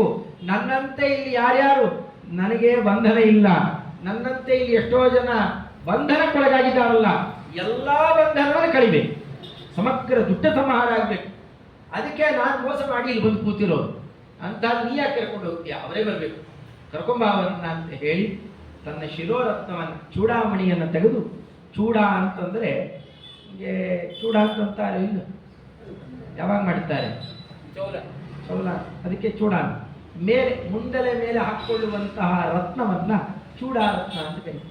ಅಂತಹ ಚೂಡಾರತ್ನವನ್ನು ತೆಗೆದು ಕೈಯಲ್ಲಿಟ್ಟು ರಾಮದೇವರ ಪಾದಕ್ಕೆ ಒಪ್ಪಿಸಿ, ಬೇಗ ಕರ್ಕೊಂಡು ಬಾರಪ್ಪ, ನನ್ನಲ್ಲಿ ತಾಯಿ ಪ್ರೇಮ ಇದ್ದರೆ ಬೇಗ ಕರ್ಕೊಂಬ. ಸ್ವಲ್ಪ ಹಸುವಾಗ್ತಾ ಇದೆ. ಬೆಳಗಿನ ಜಾವ, ಬೆಳಗ್ಗೆ ಯಾರಿಗೆ ಹಸುವಾಗತ್ತೆ ರೀ? ಕಾಫಿ ಗಿಫಿ ಕುಡಿಯೋರಿಗೆ ಆಗುತ್ತೆ ಅಂತ ತಿಳ್ಕೊಳ್ಳೋಣ, ಬೇರೆ ಯಾರಿಗೂ ಆಗೋಲ್ಲ. ಬಡಿ ಆಚಾರ ವಿಚಾರಕ್ಕೂ 3 ಗಂಟೆ ಮೇಲೆ ಅಂತದ್ದು ಹಸುವಾಗ್ತಾ ಇದೆ, ಸ್ವಲ್ಪ ಹಣ್ಣು ಕೊಯ್ಲ್ಲ ಅಂತ ಕೇಳಿದೆ. ಅಪ್ಪಣೆ ಇಲ್ಲದೇನೆ ಏನು ಮಾಡಬಾರದು ಅಂತ. ಆ ಕೆಲಸ ನೋಡ್ರಿ ಹೇಗೆ, ಅವಳು ಪ್ರಕೃತಿ ದೇವತೆ, ಅದಕ್ಕೆ ಪ್ರಕೃತಿಯನ್ನು ಸ್ವಲ್ಪ ಹಾಳುಗೆಡುತ್ತೇನೆ, ನಿಮಗೆ ಸಲ್ಲದೆ ಇರೋದನ್ನು ಹಾಳುಗೆಡ್ಬೋದು ನನ್ನ ಕೆಲಸ. ಮೂಲ ರೂಪದಲ್ಲಿ ಪ್ರತಿಜ್ಞೆ ಮಾಡಿದ್ದಾರೆ ಅದನ್ನು. ಅದಕ್ಕೆ ಅಪ್ಪಣೆಯನ್ನು ತಗೊಂಡೇನೆ ಲಂಕಾವನವನ್ನು ಹಾರ್ತಾರೆ. ಅಷ್ಟೇ, ಹೊರಗಡೆಯೆಲ್ಲ ಧ್ವಂಸ ಮಾಡಲಿಕ್ಕೆ ಶುರು ಮಾಡಿದರು. ಹಾರಾಟ ಕೂಗಾಟ ಕೇಳಿ ಅಲ್ಲೇ ಇದ್ದಂತಹ ಲಂಕಾವನಚಾರರು ನೆಲ ಹಿಡಿದವರು ಮಾಡಿದವರೆಲ್ಲ ಬರ್ತಾರೆ. ಹಿಡಿಲಿಕ್ಕೆ ಅಂತ ಹೋದರೆ ಪ್ರಾಕಾರದ ಮೇಲೆ ಹೋಗಿ ಕೂತ್ಕೊಂಡಿರುತ್ತೆ ಅಷ್ಟೆ. ಅದಕ್ಕೆಲ್ಲ ಅಶೋಕವನದ ಪ್ರಾಕಾರ, ದೊಡ್ಡ ಪ್ರಾಕಾರ, ದೊಡ್ಡ ಕಪಿಶ್ರೇಷ್ಠ ಸುವರ್ಣಮಯವಾದ ದಿವ್ಯ ಕಾಂತಿ ಹೋಗಿ ಕೂತು ಬಿಟ್ಟಿದ್ದಾರೆ. ಯಾರ್ಯಾರು ಹಸರು ಬಂದರು ಅಂದ್ರೆ ಬಾಲ ತೆಗೆದು ರಪ್ಪನೆ ಹೊಡೆಯೋದಷ್ಟೇ. ರಾವಣನಿಗೂ ಹೋಗಿ ಸುದ್ದಿ ಆಗಿನ್ನೂ ಬಂದು ಹೋಗಿ ಬಿದ್ದುಕೊಂಡಿದ್ದಾನೆ. ಬೆಳಗ್ಗೆ ಸುದ್ದಿ ಬಂತು, ಅಶೋಕ ಮನೆಯೆಲ್ಲ ಹಾಳಾಗಿ ಹೋಗ್ತಾ ಇದೆ, ನೀವು ಹೋಗ್ರಿ ಅಂತ ಒಂದೊಂದು ಗುಂಪನ್ನು ಕಳಿಸ್ಕೊಟ್ಟು. ಎಷ್ಟು ಜನ ಬಂದಿದ್ದಂತೆ. ಬರ್ತಾ ಬರ್ತಾ ನುಗ್ಗಿ ಬಂದವರು ಆ ಶೀತಿ ಕೋಟಿಯು ತಪಂ ಪುರಸ್ಸರಾಷ್ಟ್ರಕಾಯುತ 80 ಕೋಟಿ ದಂಡನಾಯಕರು ಬಂದರು. ದಂಡಲ್ಲ, ಗುಂಪಲ್ಲ, ಆ ಗುಂಪಿಗೆ ನಾಯಕರೇ 80 ಕೋಟಿ ಇದ್ದರಂತೆ. ಇನ್ನು ಪುರಸ್ಸ ರಾಷ್ಟ್ರಕಾಯುತ 8,000 ಅದರ ಮೇಲಿದ್ದರಂತೆ. ಲೆಕ್ಕ ಹಾಕೊಳ್ಳ್ರಿ, ಇನ್ನಷ್ಟು ದಂಡ ನಾಯಕರಿದ್ರೆ ದಂಡ ಇನ್ನೆಷ್ಟಿತ್ತು. ಮನೆಯಲ್ಲಿ ತುಂಬ ಜಗಳಗಳಾಗಿಬಿಟ್ಟಿದ್ರೆ ಹೆಣ್ಮಕ್ಳು ಏನು ಮಾಡ್ತಾರೆ? ಚಿಕ್ಕಡ್ಡೆ ಪರಕೆ ಇಟ್ಕೊಟ್ಟಿರ್ತಾರೆ, ರಪ ಹೊಡಿತಾರೆ, ಬಾಲದಲ್ಲ ಹಾಗೆ ಹೊಡೆದು ಕೊಂದಾಕ್ಬಿಟ್ಟು ಲೆಕ್ಕವೇ ಇಲ್ಲ ಅವರೆಲ್ಲ. ಬೆಳಗ್ಗೆ ನೋಡಿದ ಇಷ್ಟೆಲ್ಲ ಆಗ್ತಾ ಇದೆ ಅನರ್ಥ, ಇದ್ಯಾವುದೋ ಸಾಮಾನ್ಯ ಕಪಿ ಅಲ್ಲ, ದೇವರಾಯ ಇರಬೇಕು, ಸೀದಾ ನೀವು ಹೋಗು ಅಂತ ಮಗನನ್ನೇ ಬಿಸಿ ಕಳಿಸ್ತಾರೆ. ಅಕ್ಷಕುಮಾರನನ್ನು ಸೀದಾ ಕಾಲಲ್ಲಿ ಹಿಡ್ಕೊಂಡ್ರು, ಗರ ಮೇಲೆ ತಿರುಗಿ ಆಪಳಿಸಿ ಕೆಳಗೆ ಬಿಸಾಡ್ತಾರೆ. ನಾವಿಲ್ಲಿ ಕಾಣ್ತೀವಿ ಈ ಮೂರ್ತಿಯಲ್ಲಿ ಕೆಳಗಡೆ ಒಬ್ಬ ಬಿದ್ದುಕೊಂಡಿದ್ದಾನೆ, ಅವನ ಅಕ್ಷಕುಮಾರ. ಕೆಲವರು ಅವನಿಗೆಲ್ಲ ಹೋಗಿ ಅಂಗಾರಕ್ಷತೆ ಹಚ್ಚಿಬಿಡ್ತಾರೆ. ಅದು ಯಾರು ದೇವತೆ ಆಗಿದೆ, ಅದು ಅಸುರ. ಅಲ್ಲಿ ಬಿದ್ದಿರೋ ಯಾರು? ಅಕ್ಷಕುಮಾರ. ವಿಚಾರ ಮಾಡಿದರಂತೆ, ರಾವಣನನ್ನೇ ಕೊಂದು ಬಿಡ್ಬೋದು, ಒಡೆಯರ ಅಪ್ಪಣೆ ಇಲ್ಲ, ರಾಮದೇವರ ಅಪ್ಪಣೆ ಇಲ್ಲ, ಯಾಕೆ ಕೊಲ್ಲೋದು? ಆದ್ರೆ ಅವನು ಕೊಲ್ಲೋ ಶಕ್ತಿ ನನಗಿದೆ, ತೋರಿಸ್ಬೇಕಲ್ಲ. ತೃತೀಯ ಏಷ ಹನ್ಯತೆ. ಅವನ ಸಮಾನ ಬಲ ಇರೋರು ಇಬ್ರು, ಒಂದು ಇಂದ್ರಜಿತ್ತು, ಅಕ್ಷಕುಮಾರ. ಇಂದ್ರಜಿತ್ತುವನ್ನ ಮುಂದೆ ಲಕ್ಷ್ಮಣ ದೇವರಿಗೆ ಕಾಯ್ದಿಡಬೇಕು, ಅವರಿಗಿರೋ ಕೀರ್ತಿ ಅದು, ನಾನು ಅದನ್ನು ಕಿತ್ಕೊಂಡ್ಬಿಡ್ಬಾರ್ದು. ರಾವಣ ರಾಮದೇವರಿಗೆ ಮೀಸು, ಅವರಿಬ್ಬರು ಬಿಟ್ಟು ಉಳ್ಕೊಂಡಿದ್ದಾನಲ್ಲ, ಈ ನನ್ನ ಭಾಗ ಅಂತ ಪಪ್ಪುಪ್ಪುಲವೇ ಮೇಲಕ್ಕ ಹಾಳು ಒಂದಾವೃತ್ತಿ ಕೆಳಗಿಳಿದರೆ ಗರ್ರನೆ ತಿರುಗಿ ಅಷ್ಟು ಪರಾಕ್ರಮ ಇದ್ದವನು ಪುಡಿ ಪುಡಿಯಾಗಿ ಹೋಗಿದ್ದಂತೆ. ಬೆಳಗ್ಗೆ ಸರಿಯಾಗಿ ಎಚ್ಚರಿಕೆ ಆಗುವುದರೊಳಗೆ ಸೂತಕ ರಾವಣನಿಗೆ ಅಷ್ಟು ಮಾಡಿಟ್ಬಿಟ್ಟಿದ್ದಾನೆ. ಬೆಳಗ್ಗೆ ಹೋಗಿ ಬಾಯಿ ಬಿಡಿಸಿ ಬಂದಿದ್ದಾನಲ್ಲೆಲ್ಲ. ಸ್ವಲ್ಪ ಹೊತ್ತಾಗುವುದರೊಳಗೆ ಏನು ನಡೆದಿದೆ ಅಂತ ಗೊತ್ತಿಲ್ಲ. ಭೂಕಂಪ ಆದರೆ ಏನಾಗುತ್ತೋ ಅಷ್ಟು ಅರ್ಥ ಆಗುವುದು. ಹೆದರಿಕೆ ಆಗೋಯ್ತು. ಇಂದ್ರಜಿತುವನ್ನು ಕಳಿಸ್ತಾನೆ. ಇಂದ್ರಜಿತು ಹೋಗು, ನೀನಾನೇ ಏನಾದ್ರು ನೋಡು. ಏನೇನೋ ಪ್ರಯತ್ನ ಮಾಡಿದ, ಆಗಲಿಲ್ಲ. ಕಡೆಗೆ ಬ್ರಹ್ಮಾಸ್ತ್ರ ಪ್ರಯೋಗ ಮಾಡೋಣ ಅಂತ ಪ್ರಯೋಗ ಮಾಡಿದ್ದಾನೆ. ನೋಡಿದ್ರು ಹನುಮಂತ ದೇವರು ರಾವಣನನ್ನು ಭೇಟಿ ಮಾಡಬೇಕು. ದುಷ್ಟರ ಹತ್ರ ನಾವು ಹೋಗಬಾರದು. ಅವನೇ ಏನೋ ಒಂದು ಕಟ್ಟಿ ಎಳ್ಕೊಂಡು ಹೋದ ಅಂತ ನೆಪ ಇರುತ್ತೆ. ರಾಮದೇವರು ಸುದ್ದಿ ಹೇಳಿಲ್ಲ ಅಂತ ಆಗಬಾರ್ದು. ಕೇಳ್ತಾರೆ ರಾಮದೇವರು, ಏನಪ್ಪ ಸ್ವಲ್ಪ ರಾವಣನ ಒಂದು ಮಾತು ನೀ ಹೇಳಿದ್ರೆ ಏನಾದ್ರು ಕೇಳ್ತಾ ಇದ್ನೋ ಏನೋ. ಇವೆಲ್ಲ ಕೆಲವರಿಗೆ ಆ ಭಾವನೆ. ಇಲ್ಲ ದೊಡ್ಡ ದೇವರು ಹನುಮಂತ ದೇವರು ಮುಂದೆ ಹೇಳಿದ್ರೆ ಕೇಳ್ತಿದ್ದ, ಇಲ್ಲ ದುರ್ಯೋಧನನಿಗೆ ಕೃಷ್ಣದೇವರೇ ಹೇಳಿದ್ರೆ ಕೇಳ್ತಿದ್ದ. ಇಬ್ರು ದೂತರಾಗಿ ಹೋದವರು. ಹೇಳಿದ್ರೆ ಯಾರು ಹೇಳಿದ್ರು ಕೇಳೋಲ್ಲ. ದುಷ್ಟ ಇರೋದು ಹಾಗೆ ಇರ್ತಾರೆ. ಕರಿ ನಾಯಿ ತೊಗೊಂಡೋಗಿ ಬಿಳಿ ಮಾಡ್ತೀನಿ ಅಂದ್ರೆ ಆಗತ್ತಾ? ಕಾಡಿಯಲ್ಲಿ ಏನಾರು ಮಾಡಿ ಬಿಳಿ ಮಾಡಪ್ಪ ನೋಡು. ಕಪ್ಪು ಬಿದ್ದಿದ್ದರೆ ತೆಗಿಬಹುದು ಅಷ್ಟೇ, ಕಪ್ಪನ್ನೇ ತೊಳಿಲಿಕ್ಕಾಗುತ್ತಾ? ಅದು ಸ್ವಭಾವದ ಗುಣಗಳಿದ್ದಾವೆ, ಬದಲಾವಣೆ ಮಾಡ್ಲಿಕ್ಕಾಗೋಲ್ಲ. ತೋರಿಸಲಿಕ್ಕೋಸ್ಕರನೇ ಒಂದು ಸುದ್ದಿ ಹೇಳುವುದು ಕರ್ತವ್ಯ. ಅದಕ್ಕೋಸ್ಕರ ಅಂತ ಬ್ರಹ್ಮಾಸ್ತ್ರಕ್ಕೆ ಕಟ್ಟು ಬಿದ್ದರೆ ಮಹಾನೀಚರು ಬಬಂಧುರ ಅನ್ಯಭಾಷಕೈ ಬೇರೆ ಬೇರೆ ಮರ ಕಟ್ಟುವ ಹಗ್ಗಗಳಂತ ಮುನ್ಸುತ್ತಿದ್ರಂತೆ. ಬ್ರಹ್ಮಾಸ್ತ್ರಕ್ಕೆ ಅಪಮಾನ ಮಾಡಿ ಹಾರೋಯ್ತು. ಬೇರೆ ಬೇರೆ ಹಗ್ಗದಲ್ಲಿ ಎಷ್ಟು ಅಪಮಾನ. ಇವಾಗ ಆ ತಲೆ ಕೂಡ ಇಲ್ಲ. ಹಾಗೆ ಹೇಳ್ಕೊಂಡು ಕಟ್ಕೊಂಡು ಹೋದ್ರು. ಸುಮ್ಮನಿದ್ರಂತೆ. ಅವ್ರು ಮಾಡುವ ನಾನಾ ಥರದ ಹಿಂಸೆಗಳು, ಅಣುಕು ಮಾಡೋದು, ಕಪಿ ಅಂತ ರೇಗಿಸೋದು ಬೇಕಾದ್ ಮಾಡ್ತಾ ಇದ್ರು. ಒಂದು ಉತ್ತರ ಕೊಡ್ತೇನೆ. ಎಷ್ಟು ಸಂಯಮ ಇದೆ ಆ ಬಲಕ್ಕೆ ತಕ್ಕಂತೆ. ಏನು ಕೆಲಸ ಆಗಬೇಕು ಅದಾಗಬೇಕು. ನೋಡ್ತಾ ಹೋದ್ರು ಏನೇನಿದೆ. ರಾವಣನ ದರ್ಬಾರು, ಅರಮನೆ ಮೇಲೆ ಕುತ್ಕೊಂಡು ಇವನ ಕೆಕ್ಕರಿಸಿ ಕೇಳ್ತಾ ಇದ್ದಾನೆ. ಒಳಗಡೆಯಲ್ಲಿ ಭೀತಿ ಬಂದು ಹೋಗಿದೆ. ಆಗಲೇ ಮಾರೀಚ ಸತ್ತಾಗಲೇ ಮಾರೀಚ ಹೇಳಿದ ಮಾತುಗಳು ಕೇಳಿದೇನೆ ಗಾಬರಿಯಾಗಿದ್ದ. ರಾಮದೇವರ ಮಹತ್ವ ಇನ್ನಷ್ಟು ಒಳಗಡೆಯಲ್ಲಿ ಬೇಕಾಷ್ಟು ಭಯ ತಂದು ಹೋಗಿದೆ. ಏನಾಗುತ್ತೆ ಅಂತ ಗೊತ್ತಿಲ್ಲ. ಬೇಕಾಷ್ಟು ಭಯ ಇದ್ದೇ ಕೇಳ್ತಾನೆ. ಬೆಳಗ್ಗೆ ಒಂದು ಮುಹೂರ್ತ ಆಗೋದ್ರೊಳಗೆ ಇಡೀ ಲಂಕಾಪಟ್ಟಣದ 3ನೇ ಒಂದು ಸೇನೆಯನ್ನು ನಾಶ ಮಾಡಿದೆಯಲ್ಲ. ಕಪೆ ಕುತೋಸಿ ಕಸ್ಯವ ಕಿಮರ್ಥವಿದ್ರ ಶಂಕೃತಂ. ನಿನ್ನಂಥ ದೂತರು ರಾಮನ ಬಳಿಯೋಳು ಇನ್ನೆಷ್ಟು ಮಂದಿ ಉಂಟು ಹೇಳೋ ನೀ ತ್ವರಿಯ ಬೇಗ ಹೇಳಪ್ಪ. ನಿನ್ನ ಇಂಥವ್ರು ಇನ್ನೆಷ್ಟು ಜನ ಇದ್ದಾರೆ. ಎದುರಿಸೋ ಕ್ರಮ ಅಂದರೆ ಅವ್ರು ನೋಡಿ ಕಲಿಬೇಕು. ನಿನ್ನಂತಹ ಪ್ರೇತರು, ನನ್ನಂತಹ ದೂತರು 200, 300 ಕೋಟಿ ಕೇಳರಿಯ. ಯಾವ ಲೆಕ್ಕ ನೋಡಿನು? ಬ್ರಹ್ಮದೇವರೇ ಒಂದೇ ರೆಪ್ಪೆ ಹಾಕಿ ತೆಗೆದರೆ ಒಬ್ಬ ಬ್ರಹ್ಮದೇವರು ಉರುಳೋಗಿರ್ತಾರೆ. ಕೋಟಿ ಕೋಟಿ ಬ್ರಹ್ಮರು ಆಗೋಗಿದ್ದಾರೆ. ಕೋಟಿ ಕೋಟಿ ಬ್ರಹ್ಮರು ಇದ್ದಾರೆ ಬರೋರು. ನೀ ಯಾವ ಲೆಕ್ಕ? ನ ರಾಮಬಾಣಧಾರಣೆ ಕ್ಷಮಾ ಸುರೇಶ್ವರಾಪಿ ಕಿಮುತ್ವಂ ಅಲ್ಪಸಾರಕ. ಯಾವ ಹುಳ ನೀನು? ಯಾವ ಲೆಕ್ಕ ನೀನು? ಕಂಗೆಟ್ಟು ಹೋಗ್ತೀಯ, ಕೆಟ್ಟು ಹೋಗ್ತಿ. ಇವತ್ತಾರು ರಾಮರಮಣಿಯನ್ನು ಬಿಟ್ಟು ಕಾಲಿಗೆ ಬೀಳು. ಇಷ್ಟು ದೊಡ್ಡ ದ್ರೋಹ ಮಾಡಿದ್ರು ನಿನ್ನೂ ಕ್ಷಮಾ ಮಾಡ್ತಾನೆ ಪರಮಾತ್ಮ. ಇಡೀ ಜಗತ್ತಿಗೆ ಕೊಟ್ಟ ಉಪದೇಶ ಇದು. ನಾವು ಒಮ್ಮೆ ಅಪರಾಧ ಮಾಡಿಬಿಟ್ಟಿದ್ದೇವೆ, ಅದನ್ನೇ ಮುಂದುವರಿಸಿಕೊಂಡು ಹೋಗ್ತೀವಿ. ಮಾಡಬೇಕಾಗಿಲ್ಲ. ಬೇಕಾದ ಅಪರಾಧ ಗೊತ್ತಿದ್ದೋ ಗೊತ್ತಿಲ್ಲದೆಯೋ ಪ್ರಾರಬ್ಧ ಕರ್ಮ ವಿಷಯದಿಂದಲೂ ಏನೋ ನಡೆದು ಹೋಗ್ರಿ. ಸ್ವಾಮಿ ಇನ್ನು ಮೇಲೆ ಮಾಡುವಲ್ಲ, ಇನ್ನು ಮೇಲೆ ನಿನ್ನ ಭಕ್ತನಾಗಿರ್ತೇನೆ ಅಂತ ಕಾಲು ಹಿಡಿದರೆ ಇನ್ನೆಂದು ಭಗವಂತ ಕೈ ಬಿಡೋದು. ಸುಲಭನೋ ಹರಿ ತನ್ನವರ ನರಗಳಿಗೆ ಬಿಟ್ಟಾಗದನು. ರಮಾಧವನ ಬಲಿಸಲರಿಯದೆ ಪಾಮರರು ಬಳಲುವರು ಭವದೊಳಗೆ. ಬೇಕಾಷ್ಟೆಲ್ಲ ಅವ್ರು ಏನು ಹೇಳಬೇಕು ಎಲ್ಲ ವಿಚಾರ ಹೇಳಿದ್ರು. ಕಡೆಗೆ ಕೊಂದು ಬಿಡ್ತೇನೆ ಅಂತ ಹೊರಡ್ತಾನೆ. ವಿಭೀಷಣ ತಡಿತಾನೆ. ಎಲ್ಲ ಮಾಡೋದು ಯೋಗ್ಯನ ಅಣ್ಣ. ದೂತರಿಗೆ ಅಪಚಾರ ಮಾಡೋದು. ದೂತರಿಗೆ ಅಪಚಾರ ಮಾಡ್ಲಿಕ್ಕೆ ಹೋಗಿ ಇವತ್ತೇ ಸತ್ತು ಹೋಗ್ತೀಯ. ನೀನು ಆತನ ಬಲ ನೋಡಿದ್ದೀಯಾ? ಅಕ್ಷಕುಮಾರ ಕ್ಷಣಾರ್ಧದಲ್ಲಿ ಸತ್ತು ಹೋಗಿದ್ದಾನೆ. ಇವತ್ತೇ ಮತ್ತೆ ನಿನ್ನ ಶ್ರಾದ್ದ ಬೇರೆಯವರು ಮಾಡಬೇಕಾಗುತ್ತೆ. ಕೆಲಸ ಮಾಡಿಕೊಳ್ಬೇಡ. ಬೇರೆ ರೀತಿಯಲ್ಲಿ ದೂತರಿಗೆ ಅಪಚಾರ ಮಾಡಬೇಡ. ಅಲ್ಲೇ ಬೈದು ಬಿಡ್ತಾನೆ ವಿಭೀಷಣನಿಗೆ. ಯಾವಾಗಲೂ ನನ್ನ ಶತ್ರು ನೀನು, ನಾನು ಒಡ ಹುಟ್ಟಿದವನಾದ ನನ್ನ ಶತ್ರು. ನನ್ನ ಶತ್ರುಗಳಿಗೇನೇ ನೀ ಅದು ಇದು ಕೊಡ್ತೀಯಾ? ಚೆನ್ನಾಗಿ ಬೈತಾನೆ. ಅಲ್ಲಿಂದ ವಿಭೀಷಣ ತೆರಳು ಬಿಡ್ತಾನೆ. ಕಡೆಗೆ ನೋಡಿಕೊಂಡು ಇವನಿಗೆ ಅಪಮಾನ ಮಾಡಬೇಕು. ಕೊಲ್ಲಿಕ್ಕಂತೂ ಆಗಲ್ಲ, ಅಷ್ಟು ಅಪಮಾನ ಮಾಡಬೇಕು. ಆ ಬಾಲದಲ್ಲಲ್ವ ಎಲ್ಲರನ್ನೂ ಹೊಡೆದಿದ್ದು. ಬಾಲ ಕಂಡ್ರೆ ಬಹಳ ಪ್ರೀತಿ ಪ್ರಾಣಿಗಳಿಗೆ. ಬಾಲಕ್ಕೆ ಬೆಂಕಿ ಹಚ್ಚಲಿ. ಬಾಲ ಏನು ಅಸಾಧ್ಯ ಉದ್ದ ಅಗಲ ದಪ್ಪ ಬೆಳೆಸ್ತಾ ಇದ್ದಾರೆ. ಎಷ್ಟು ಬಟ್ಟೆ ಗಿಟ್ಟೆ ಏನು ತಂದು ಸುತ್ತಿದ್ರು ಆಗಲಿಲ್ಲ. ಅದು ರಾಮಾಯಣದಲ್ಲಿಲ್ಲ, ಆದ್ರಾಗ ಸ್ವಾಮಿಗಳವರು ತಿಳಿಸ್ತಾರೆ. ಏನು ಮಾಡಿದ್ರು ಕೂಡ ಅದಕ್ಕೆ ಬಟ್ಟೆ ಸುತ್ತಲಿಕ್ಕೆ ಆಗ್ತಾ ಇಲ್ಲ. ಬಟ್ಟೆ ಹತ್ಕೊಂಡ್ರೆ ತಾನೇ ಬಾಕಿದ ಬಾಲ ಹತ್ಕೋಬೇಕು. ಈ ಒಲೆಗಿಲೆ ಹೊಂದೋರು ಸ್ವಲ್ಪ ಏನೋ ಪೇಪರ್ ಗಿಪ್ಪರ್ ಹಚ್ಚುತ್ತಾ ಇರ್ತಾರೆ. ಎಷ್ಟು ಹತ್ತಿದ್ರು ಹತ್ಕೊಳ್ಳೋದೇ ಇದ್ರೆ ಎಲ್ಲ ಚಂದ್ರಂತೆ. ಕಡೆಗೆ ಆದೇಶ ಕೊಟ್ಟಿದ್ದೇನು ಗೊತ್ತಾ ರಾವಣ, ಇಲ್ಲಿರೋ ಹೆಣ್ಮಕ್ಳ ಬಟ್ಟೆ ಎಲ್ಲ ಕಿತ್ಕೊಂಡ್ಬಂದ್ಬಿಟ್ರಿ, ಉಟ್ಕೊಂಡಿರೋ ಬಟ್ಟೆ ಕಿತ್ತುಬಿಟ್ರಿ ಅದು ಬೆಂಕಿ ಹತ್ಕೊಂಡು. ಆ ಅಪಮಾನಕ್ಕೆಲ್ಲ ನಾ ಕಾರಣ ಆಗಬಾರದು ಅಂದ್ರು, ಬೆಂಕಿ ಹತ್ಕೊಂಡ್ಬಿಡ್ತು. ತಾವೇ ಹತ್ತಿಸ್ಕೊಂಡು ಮಾಡಿದ ಮೊದಲನೇ ಕೆಲಸ ಏನು ಗೊತ್ತಾ, ಒಳಗಡೆ ಇರಲು ಗಂಟೆಯನ್ನು ಬಾರಿಸ್ತಾ ರಾಮದೇವರನ್ನ ಸ್ಮರಣೆ ಮಾಡಿದ್ರು, ಜೋರಾಗಿ ಜಯರಾಮ ಸೀತಾರಾಮ ಅಂದ್ರು. ಮೊದಲು ಹಾಡ್ತಾ ಅವನ ಗಡ್ಡ ಮೀಸೆಗೆ ಬೆಂಕಿ ಹಚ್ಚಿ ಮೊದಲಲ್ಲಿಂದ ಹಾಡ್ಬೇಕು. ಭಾರಿ ಡ್ರಿಂಕಿಂಗ್ ಎಲ್ಲ ಮಾಡಿಸ್ಕೊಂಡಿದ್ದ. ಈಗೆಲ್ಲ ಮಾಡಿಸ್ಕೊತಾವಲ್ಲಿ ಇಟ್ಟಿಟ್ಟೆ ಬಿಟ್ಟು ಅಲ್ಲಿ ಇಲ್ಲಿ ಕೊರೆಸ್ಕೊಂಡೆ, ತುಳಿಯ ಮನೆ ತಗೊಂಡು ತೂರ್ಕೊಂಡೆ, ಏನೇನೋ ಮಾಡ್ತಾವ ನೋಡ್ರಿ ಈಗೆಲ್ಲ ಹುಡುಗರು. ಅವ ಏನೇನೋ ಮಾಡ್ಕೊಂಡಿದ್ದ ಅವನು ರಾವಣ. ಮೊದಲು ಬೆಂಕಿ ಹಚ್ಚಿದ್ರು, ಅಲ್ಲಿ ಗಡ್ಡ ಬೆಂಕಿ ಹತ್ತು ಬಿಡ್ತು. ಅದೇ ಗಡ್ಡ ಹತ್ತಿದೆ ಅಂತ ಆರಿಸ್ಕೊಳ್ಳಿಕ್ಕೆ ಬರೋದ್ರೊಳಗೆ ಇಡೀ ಲಂಕಾಪಟ್ಟಣ ಬೆಂಕಿಗೆ ಆಗ್ಬಿಟ್ಟು. ವಿಚಾರ ಮಾಡ್ತಾನೆ, ಸುವರ್ಣ ರತ್ನ ಕಾರಿತ, ಸುವರ್ಣ ರತ್ನ ಇವುಗಳಿಂದ ಮಾಡಿರುವುದು, ಬೆಂಕಿಗೆ ಅದು ಹತ್ತಲಿಕ್ಕೆ ಸಾಧ್ಯವೇ ಇಲ್ಲ, ಹೇಗೆ ಹತ್ಕೊಳ್ತು. ಮರುತ್ಸಕೋ ಹುತಾಶನ, ಬೇರೆ ಯಾರು ಅಲ್ಲ, ಆ ಹುತಾಶನ ಮರುತ್ಸಕ, ಅವರು ಬಾಳದ ಬೆಂಕಿ ಮಾತ್ರ ಹಚ್ಚತ್ತೆ, ಇನ್ಯಾವುದೂ ಅಲ್ಲ. ತೋರಿಸಿಕೊಟ್ಟು ಆಚಾರ್ಯ ಯಾವಾಗಲೂ ಹೇಳಬೇಕು, ಶ್ರೀ ಹನುಮಂತ ದೇವರು ಅವರೇ ಬೆಂಕಿಪಟ್ಟಣ, ಸೀಮೆ ಎಣ್ಣೆ, ಬಟ್ಟೆಗೆ ಏನು ತಗೊಂಡು ಹೋಗಲಿಲ್ಲ, ಅವರೇ ಹಚ್ಚಿದ ಬೆಂಕಿಯಲ್ಲಿ ಲಂಕಾಪಟ್ಟಣ ಸುಟ್ಟು ಬಂತು. ಅಷ್ಟೇ ಶ್ರೀಮದಾಚಾರ್ಯರು ಹಾಗೆ ಅವರೇ ಇಟ್ಟಂತಹ ದುರ್ಯುಕ್ತಿಗಳಿಂದಲೇನೆ ಆ ಇಡೀ ದುರ್ಮತಗಳನ್ನು ನಿರಾಕರಣೆ ಮಾಡ್ತಾರೆ. ಅಷ್ಟೇ ಇದು ಮುಖ್ಯ ಪ್ರಾಣದೇವರ ಸಿದ್ಧಾಂತ. ಇದು ಸಮಗ್ರ ಲಂಕಾಪಟ್ಟಣ, ಅದರಲ್ಲಿ ಅಲ್ಲಿ ಅಶೋಕವನದಲ್ಲಿ ಅಮ್ಮನವರಿದ್ದಾರೆ, ವಿಭೀಷಣನ ಮನೆ ಎರಡಕ್ಕೆ ಹಾನಿ ಆಗಬಾರ್ದು, ಇನ್ನೆಲ್ಲ ದಗ್ಧ ಹಾಕಿಬಿಡ್ಬೇಕು. ವಿಭೀಷಣ ಕರ್ಕೊಂಡು ಹೋದಾಗ ತೋರಿಸ್ತಾನೆ, ಮತ್ತೆ ಎಲ್ಲ ರೀಕನ್ಸ್ಟ್ರಕ್ಷನ್ ಮಾಡಿಸಿದ ನಮ್ಮ ಅಣ್ಣ, ಇಲ್ಲೆಲ್ಲ ಗುರುತು ಕಾಣುತ್ತೆ ನೋಡಿ, ಪೂರ್ಣ ಮಾಡೋಕ್ಕಾಗಿಲ್ಲ ಅಂತ.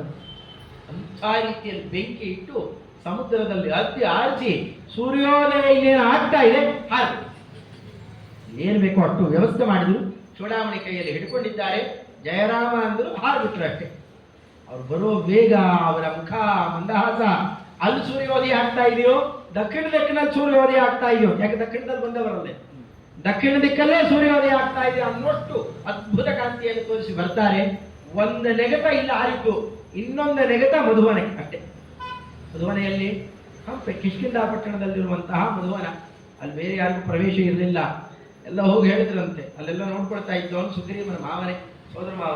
ಹೋಗಿ ಹೇಳ್ತಾನೆ, ಎಲ್ಲ ಮಧುವನೆ ಎಲ್ಲ ಹಾಳು ಮಾಡ್ತಾ ಇದ್ದಾರೆ ಇವರು, ಹಾಳು ಮಾಡ್ತಾ ಇದ್ದಾರಾ, ಹಾಗಾದ್ರೆ ಸೀತಾದೇವಿಯ ಸುದ್ದಿ ತಿಳಿದಿದೆ, ಬೇಕಾದ ಹಾಳು ಮಾಡಿಕೊಳ್ಳಿ ಅಂತ ಹುಡುಗಾಡ್ತಾರೆ. ಅಷ್ಟೆಲ್ಲ ಕುಡಿದು ಕುಪ್ಪಳಿಸಿದವರು ರಾಮದೇವರು ಎದುರಿಗೆ ಬರುವಾಗ ಮಾತ್ರ ಹನುಮಂತೇವರು ಹೇಳಿಬಿಟ್ಟಿದ್ರು, ಯಾರು ಪಾಲ ಬಿಚ್ಚೋ ಹಾಗಿಲ್ಲ. ಎಲ್ಲ ಟೊಂಕಕ್ಕೆ ಬಾಲ ಕಟ್ಕೊಂಡ್ಬಿಟ್ಟಿದ್ದಾರೆ, ಇಲ್ಲ ತಲೆ ಕೆಲವರು ಕಟ್ಕೊಂಡ್ಬಿಟ್ಟಿದ್ದಾವೆ, ಎಲ್ಲ ಬಗ್ಗೊಂಡು ಬರ್ತಾ ಇದ್ದಾವೆ. ಚೂಡಾಮಣಿಯನ್ನು ಕೈಯಲ್ಲಿ ಹಿಡ್ಕೊಂಡಿದ್ದಾರೆ ಹನುಮಂತದೇವರು. ರಾಮಂ ಸುರೇಶ್ವರಮಗಣ್ಯ ಗುಣಾಭಿರಾಮಂ ಸರ್ವಾಂಗ ಕೈ ಪ್ರಣತಿಮಸ್ಯ ಚಕಾರ ಲದ್ಯ. ಸಂಪೂರ್ಣ ತಮ್ಮ ಎಲ್ಲ ಅವಯವಗಳನ್ನ ತೆಗೆದು ಆ ಚೂಡಾಮಣಿ ಪಾದಕ್ಕಿಟ್ಟು ಸಮಗ್ರ ನಮಸ್ಕಾರ ಮಾಡಿದರು. ಎಲ್ಲ ಕಪಿಗಳು ಅಲ್ಲೇ ಬಗ್ಗೆ ನಮಸ್ಕಾರ ಮಾಡ್ತಾ ಇದ್ದಾರೆ. ಸ್ವಾಮಿನ ಆ ಶಂಖಚಕ್ರಾಂಕಿತ ಕೈಗಳಿಂದ ಅವರ ಬಾಹುವನ್ನು ಎತ್ತೆಗೆದು, ಯಾರೂ ಮಾಡಲಿಲ್ಲ, ಹನುಮಪ್ಪ ಇಷ್ಟು ಮಾಡಿದೆಯಲ್ಲ ನನ್ನ ಸೇವೆ, ಸೀತೆಯನ್ನು ಕಂಡು ಬಂದ್ಯಾ ಸ್ವಾಮಿ, ಈಗೋ ಚೂಡಾಮಣಿಯನ್ನು ಕೊಟ್ಟಿದ್ದಾರೆ, ಅಮ್ಮರು ಇಲ್ಲಿದ್ದಾರೆ, ಹೀಗಿದ್ದಾರೆ, ಈ ಕ್ರಮದಲ್ಲಿದೆ, ಕ್ಷೇಮವಾಗಿದ್ದಾರೆ, ಇಂತಹ ಪರಿಸ್ಥಿತಿ ಇದೆ, ರಾವಣ ಇಂತಹ ದುಷ್ಟ ಇದ್ದಾನೆ, ಅವನಿಗೆ ಶಾಪ ಇದೆ, ಇಂತಹ ಪ್ರಕರಣ ಇದೆ, ಇಡೀ ಲಂಕಾಪಟ್ಟಣ ನಿನಗೆ ದ್ರೋಹ ಮಾಡ್ತಾರೋ, ಪಟ್ಟಣ ಸುಟ್ಟು ಬಂದ್ಬಿಟ್ಟಿದ್ದೇನೆ, ಸುದ್ದಿ ತಿಳಿಸಿದ್ದೇನೆ, ಎಲ್ಲ ಕೂತ ಹೇಳ್ತಾ ಇದ್ರೆ ಇನ್ನೊಮ್ಮೆ ಹೇಳು, ಇನ್ನೊಮ್ಮೆ ಹೇಳು ಅಂತ ಕೇಳಬೇಕಂತ.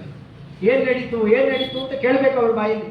ಅಷ್ಟು ಕೇಳಿ ಏನ್ ಕೊಡ್ಲಿ, ನೀವು ಅತ್ಯುತ್ತಮವಾದದನ್ನು ಕೊಡಬೇಕು, ಏನ್ ಕೊಡ್ಲಿ, ಅದು ಕೊಡ್ಲಾ, ಇದು ಕೊಡ್ಲಾ, ಇದು ನನಗಿಂತ ಉತ್ತಮ ಇನ್ಯಾವುದಿದೆ. ಸ್ವಾತ್ಮಪ್ರಧಾನಮಧಿಕಂ ಪವನ ಆತ್ಮಜಸ್ಯ ಕುರ್ವನ್ನ ಸಮಾಶ್ಲೇಷತಂ ಪರಮಾಧಿತುಷ್ಟ. ಅತ್ಯಂತ ಸಂತೋಷದಿಂದಾಗಿ ಗಟ್ಟಿಯಾಗಿ ಬಿಗಿದಪ್ಪಿ ಆಲಿಂಗನ ಮಾಡ್ಕೊಂಡ್ಬಿಟ್ಟಾರೆ. ಇಂದ್ರನೀಲಮಣಿಯ ವಿಗ್ರಹ ಅವರು ಪಾದ ಪುಟಕ್ಕೆ ಹಾಕಿರುವ ಬಂಗಾರ ಆಗಿರುತ್ತೆ, ಹಾಗಿರುವವರವರು ಇಬ್ಬರು ಆಲಿಂಗನ ಮಾಡಿಕೊಂಡ್ರೆ ಆ ಕಾಂಬಿನೇಷನ್ ಅದ್ಭುತ. ಅಂಥ ಅದ್ಭುತವಾದ ಕ್ರಮದಲ್ಲಿ ತನ್ನನ್ನೇ ಒಪ್ಪಿಸಿಕೊಂಡಂತೆ ಆ ಕ್ರಮದಿಂದ ಆಮೇಲೆ ಸಭೆ ಸೇರಿಸ್ತಾರೆ. ಅದನ್ನು ಇದಿಷ್ಟು ಸಂಗ್ರಹ ಮಾಡಿದ್ದೆ. ಶ್ರೀಮದ್ ಹನುಮತ್ ಗಿರಮಥ ಸಮನುಶ್ರುತ್ಯ ಗಚ್ಚಂ ಕಪೀಂದ್ರೈ. ಗಿರಂ ಸಮನುಶ್ರುತ್ಯ, ಚೆನ್ನಾಗಿ ಕೇಳಿದ್ದು, ಅನುಶ್ರುತ್ಯ ಮತ್ತೆ ಮತ್ತೆ ಕೇಳಿದ್ನಂತೆ. ಏನಾಯ್ತು ಇಷ್ಟೆಲ್ಲ ಕೇಳಿ ಆಮೇಲೆ ಎಲ್ಲ ಕಪೀಂದ್ರೈ ಸುಗ್ರೀವಾದಿಗಳನ್ನು ಸೇರಿಸ್ತಾನೆ. ಸುಗ್ರೀವ, ಜಾಂಬವಂತ, ನೀಲ, ನಲ, ಸುಷೇಣ, ಪನಸ, ಗಜ, ಗವಯ, ಗವಾಕ್ಷ, ಬೇಕಾದ ಶಬಲ ಮುಂತಾದವರಿದ್ದಾರೆ, ಎಂಥೆಂಥ ಬಲಿಷ್ಠರು. ಅವರೆಲ್ಲರನ್ನು ಒಂದು ಕಡೆಯಲ್ಲಿ ಸೇರಿಸ್ಕೊಂಡು ಏನು ಮಾಡೋಣ ಅಂತೇಳಿ, ಸ್ವಾಮಿ ಅಲ್ಲಿಗೆ ಲಗ್ಗೆ ಇಟ್ಬಿಡೋದು. ಹಾಗಪ್ಪ ಹೋಗೋದು ಅಲ್ಲಿಗೆ, ಸೇತುವೆ ಕಟ್ಬಿಡೋಣ ಅಂದು ಸಮುದ್ರ ರಾಜನನ್ನು ಕೇಳೋಣ. ಅವನೇನಾದ್ರು ದಾರಿ ಕೊಡಲಿಲ್ಲ ಅಂತಂದ್ರೆ ಅದನ್ನು ಬಂಧನ ಮಾಡಿ ಹೊರಟೋಗೋಣ. ಹೀಗ ಆ ಕಪಿಗಳ ಆ ಉತ್ಸಾಹವನ್ನು ನೋಡಿ ರಾಮದೇವರು ಆ ಕಾಲಕ್ಕೆ ಅದೇ ಕ್ರಮದಲ್ಲಿ ಸಮುದ್ರದ ಮಧ್ಯದಲ್ಲಿ ಬಂದು ಅದರ ತೀರದಲ್ಲಿ 3 ದಿವಸ ಅಲ್ಲೇನೆ ವ್ರತಾಚರಣೆ ಮಾಡ್ತಾರೆ. ಅಲ್ಲೇ ದರ್ಭಶಯನ ಆಗ್ತಾನೆ. ಅಲ್ಲಿ ಬೇಕಾಟು ಬೆಳೆದಿದ್ದಂತಹ ದರ್ಭ, ಆ ದರ್ಭದಲ್ಲಿ ದರ್ಭಶಯನ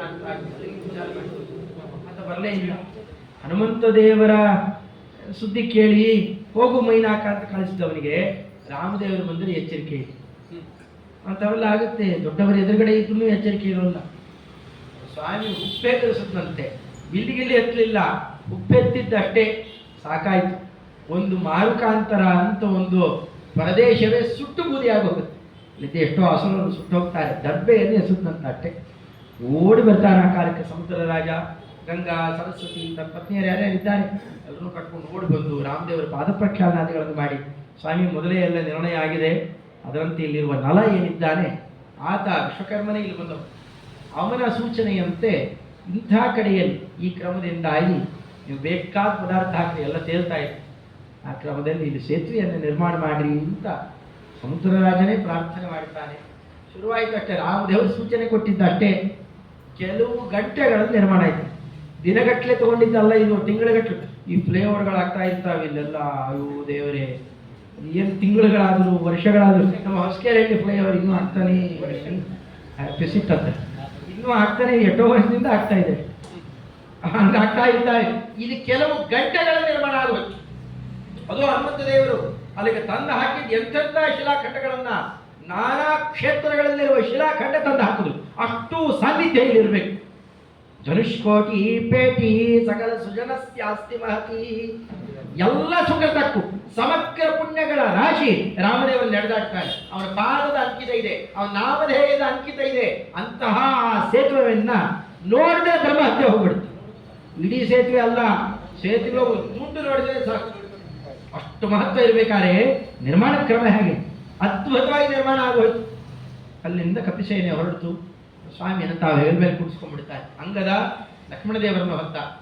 ಇಷ್ಟೆಲ್ಲ ಆದರೂ ರಾಮದೇವರೇ ನಡ್ಕೊಂಡ್ ಬಂದಿದ್ದಲ್ಲ, ಸೇತುವೆ ಕಟ್ಟಿದ್ದು ಯಾರಿಗೆ? ಬೇರೆ ಕಪಿಗಳಿಗೆ ಸಹಾಯ ಆಗಲಿ, ರಾಮ ಭಕ್ತರಿಗೋಸ್ಕರ ಅಂತಾನೆ ಕಟ್ಟಿತ್ತು. ನಿರ್ಮಾಣ ಮಾಡಿದ್ರು, ಹೊರಟು ಲಂಕಾಪಟ್ಟಣಕ್ಕೆ ಬಂತಿರಲಿಕ್ಕೇನೆ ತೋರಿಸ್ತಾರೆ. ಅಷ್ಟೊಳಗಾಗಲೇ ಈ ತೀರದಲ್ಲೇ ಬಂದಿದ್ದಾರೆ ರಾಕ್ಷಸೇಂದ್ರ. 3 ಜನರನ್ನು ಕರ್ಕೊಂಡು ತನ್ನ ಕಿರೀಟ ಎಲ್ಲ ತ್ಯಾಗ ಮಾಡಿ ಬರ್ತಾನೆ. ಇನ್ನು ಸಮುದ್ರ ರಾಜ ಇನ್ನೇನು ಸೂಚನೆ ಕೊಟ್ಟಿಲ್ಲ. ಅವಾಗಲೇನೆ ಅಲ್ಲಿ ದಶಮುಖ ಸಹಜಂ ಮಾನಯನ್ ಅಬ್ಧಿವಾಚ, ಒಂದು ಸ್ವಾಮಿ ನಿನಗೆ ಸರ್ವಸ್ವ ಒಪ್ಪಿಸ್ಕೊಂಡಿದ್ದೇನೆ ಅಂತ ಭಾಗವತದಲ್ಲಿ ಬರುವ ಪದ್ಯವನ್ನು ಆಚಾರ್ಯ ನಿರ್ಣಯದಲ್ಲಿ ಹಾಗೆ ಬಟ್ಟಿ ಇರಿಸ್ತಾರೆ. ಆ ಸಂದರ್ಭದಲ್ಲಿ ಪ್ರತ್ಯೇಕ ತಾವು ನಿರ್ಮಾಣನೆ ಮಾಡೋದು. ಅಂತಹ ಸ್ತೋತ್ರ ಮಾಡಿದ್ದಾನೆ ವಿಭೀಷಣ. ಯಾರು ದೂರ ನಿಲ್ಲಿಸ್ಬಿಟ್ರು, ಹತ್ರ ಬರಬೇಡ, ನಾವೇನೇನೋ ಏಕಾಂತ ಮಾತಾಡಬೇಕು ಅಂದ್ರು. ಕಪಿಗಳೆಲ್ಲ ದೂರ ನಿಲ್ಲಿಸ್ಬಿಟ್ರು. ಕೈ ಮುಕ್ಕೊಂಡು ಹಾಗೆ ಕಾಯ್ತಾನೇ ಇದ್ದಾನ. ಅಪಮಾನ ಅಂತ ತಿಳಿಲಿಲ್ಲ, ಕಾಯ್ತಾ ಬಿದ್ದಿದ್ದಾರೆ. ಎಲ್ಲೋ ಒಂದು ಮೂಲೆ ಅವಕಾಶ ಕೊಟ್ಟರೆ ಸಾಕು ಸ್ವಾಮಿ. ಎಲ್ಲರೂ ಕೇಳ್ಕೊಂಡ್ಬರ್ತಾನೆ ರಾಮದೇವ್, ನೀವೇನಂತೀರಿ.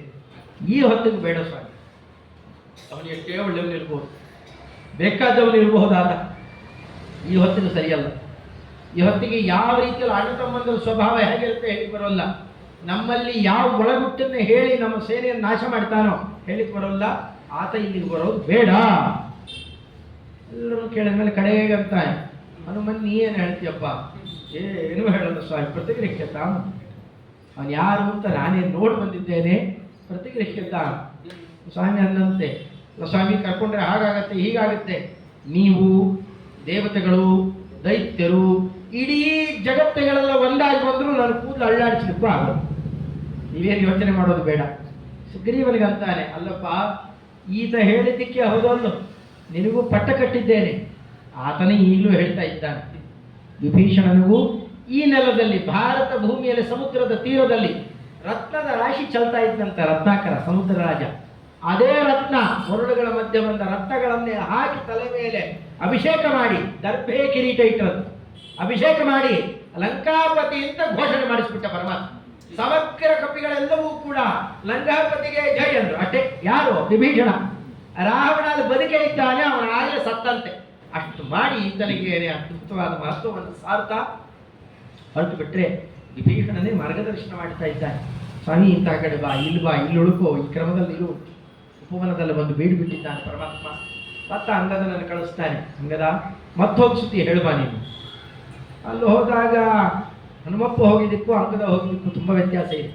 ಕಿಟಕಿಯಲ್ಲಿ ಹಾರು ಹೋಗಿ ದರ್ಬಾರಿನಲ್ಲಿ ಹೋಗಿ ಎಲ್ಲ ಕಡೆಯಲ್ಲಿ ಅವ್ಯವಸ್ಥೆ ಮಾಡಿ ಬೇಕಾಷ್ಟು ಹಾರಾಟ ಕೂಗಾಟಗಳನ್ನೆಲ್ಲ ಮಾಡಿ ಕಡೆಗೆ ಯಾರು ಅಂದರೆ ನಾವು ರಾಮದೇವರ ಬಗ್ಗೆ ಹೆಚ್ಚು ಪರಿಚಯ ಹೇಳೋಲ್ಲ. ಹನುಮಪ್ಪ ಹೇಳಿದ್ದೇನು, ಯಾರು ಅಂತ ಕೇಳಿದರೆ ಅವೈಹಿ ದೂತಮಾಗತಂ ದುರಂತ ವಿಕ್ರಮಸ್ಯಮ, ರಾಮದೇವರ ದೂತ. ಇವ ಹಾಗಲ್ಲ, ನಾನು ವಾಲಿಪುತ್ರ ಅಂತ ಹೇಳ್ಕೊಳ್ತಾನೆ. ನೀನು ಚೆನ್ನಾಗಿ ಆಟಾಡಿಸಿದ್ನಲ್ಲ ನಮ್ಮಪ್ಪ ವಾಲಿ, ಅವನ ಪುತ್ರ ಅಂತ ತನ್ನ ಪರಿಚಯ ಹೇಳ್ಕೊತಾನೆ.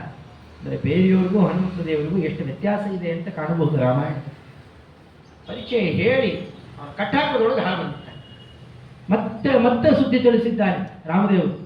ಎಚ್ಚೆತ್ತುಕೊಳ್ಳಿ, ಬೇಕಾಟ ಅವಕಾಶ ಕೊಟ್ಟರೂ ಕೂಡ ಯಾತಕ್ಕೂ ಬಗದೆ ಇದ್ದಾಗ ಮತ್ತೆ ಮಾಡಬೇಕಾದದ್ದೇನು ಆ ಕಾಲಕ್ಕೆ ಹೊಡೆಯೋದಷ್ಟೇ.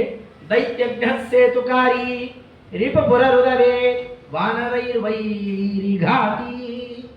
ಒಳಗಡೆಯಲ್ಲಿ ನುಗ್ಗುತ್ತಾ ಇನ್ನು ಯುದ್ಧ ಪ್ರಾರಂಭ ಆಗಬೇಕು. ಇದ್ದಂತಹ ಅದ್ಭುತವಾದ ಕ್ರಮದ ಯುದ್ಧ ವಿಶೇಷವನ್ನ ಒಂದೇ ಪದ್ಯದಲ್ಲಿ ಸಂಗ್ರಹ ಮಾಡ್ತಾರೆ. ಎರಡನೇ ಪದ್ಯದಲ್ಲಿ ಬರೋದ್ರೊಳಗೆ ಪಟ್ಟಾಭಿಷೇಕನೇ ಉಂಟು. ಬಹಳ ದೊಡ್ಡದು. ಅಲ್ಲಿ ಯುದ್ಧಕಾಂಡ ವಿಪರೀತ ಇದೆ. ಅದನ್ನೆಲ್ಲವನ್ನೂ ಕೂಡ ಚಿತ್ರಣ ಮಾಡುತ್ತಾ ರಾಮದೇವರ ಪಟ್ಟಾಭಿಷೇಕ ಮಹೋತ್ಸವ ಅಮ್ಮನವರ ಜೊತೆಯಲ್ಲಿ ನಡೆದು ಬಂದದ್ದು, ಭರತನಿಗೆ ಅನುಗ್ರಹ ವಿಶೇಷವನ್ನು ಮಾಡಿದ್ದು, 13,000 ವರ್ಷದ ತನಕ ಸಾಮ್ರಾಜ್ಯ ನಡೆಸಿದ್ರೆ ಬ್ರಹ್ಮಾದಿ ದೇವತೆಗಳು ಕೇಳಿಕೊಂಡ್ರು, ಸ್ವಾಮಿ ಮೋಕ್ಷಕ್ಕೆ, ಸ್ವರ್ಗಕ್ಕೆ, ಸತ್ಯಲೋಕ ಯಾವ ಲೋಕಕ್ಕೂ ಬೆಲೆ ಇರೋದು. ಅಲ್ಲಿರೋರೆಲ್ಲ ಇಲ್ಲಿ ಬಂದು ಕೂತು ಬಿಡ್ತಾರೆ ಅಷ್ಟೇ. ಇಲ್ಲಿ ಸಾಕು, ನಿನ್ನನ್ನು ಏನೋ ಒಂದಷ್ಟು ಮಾಡುವಂತ ಕಳಿಸಿದ್ದಾಟೆ.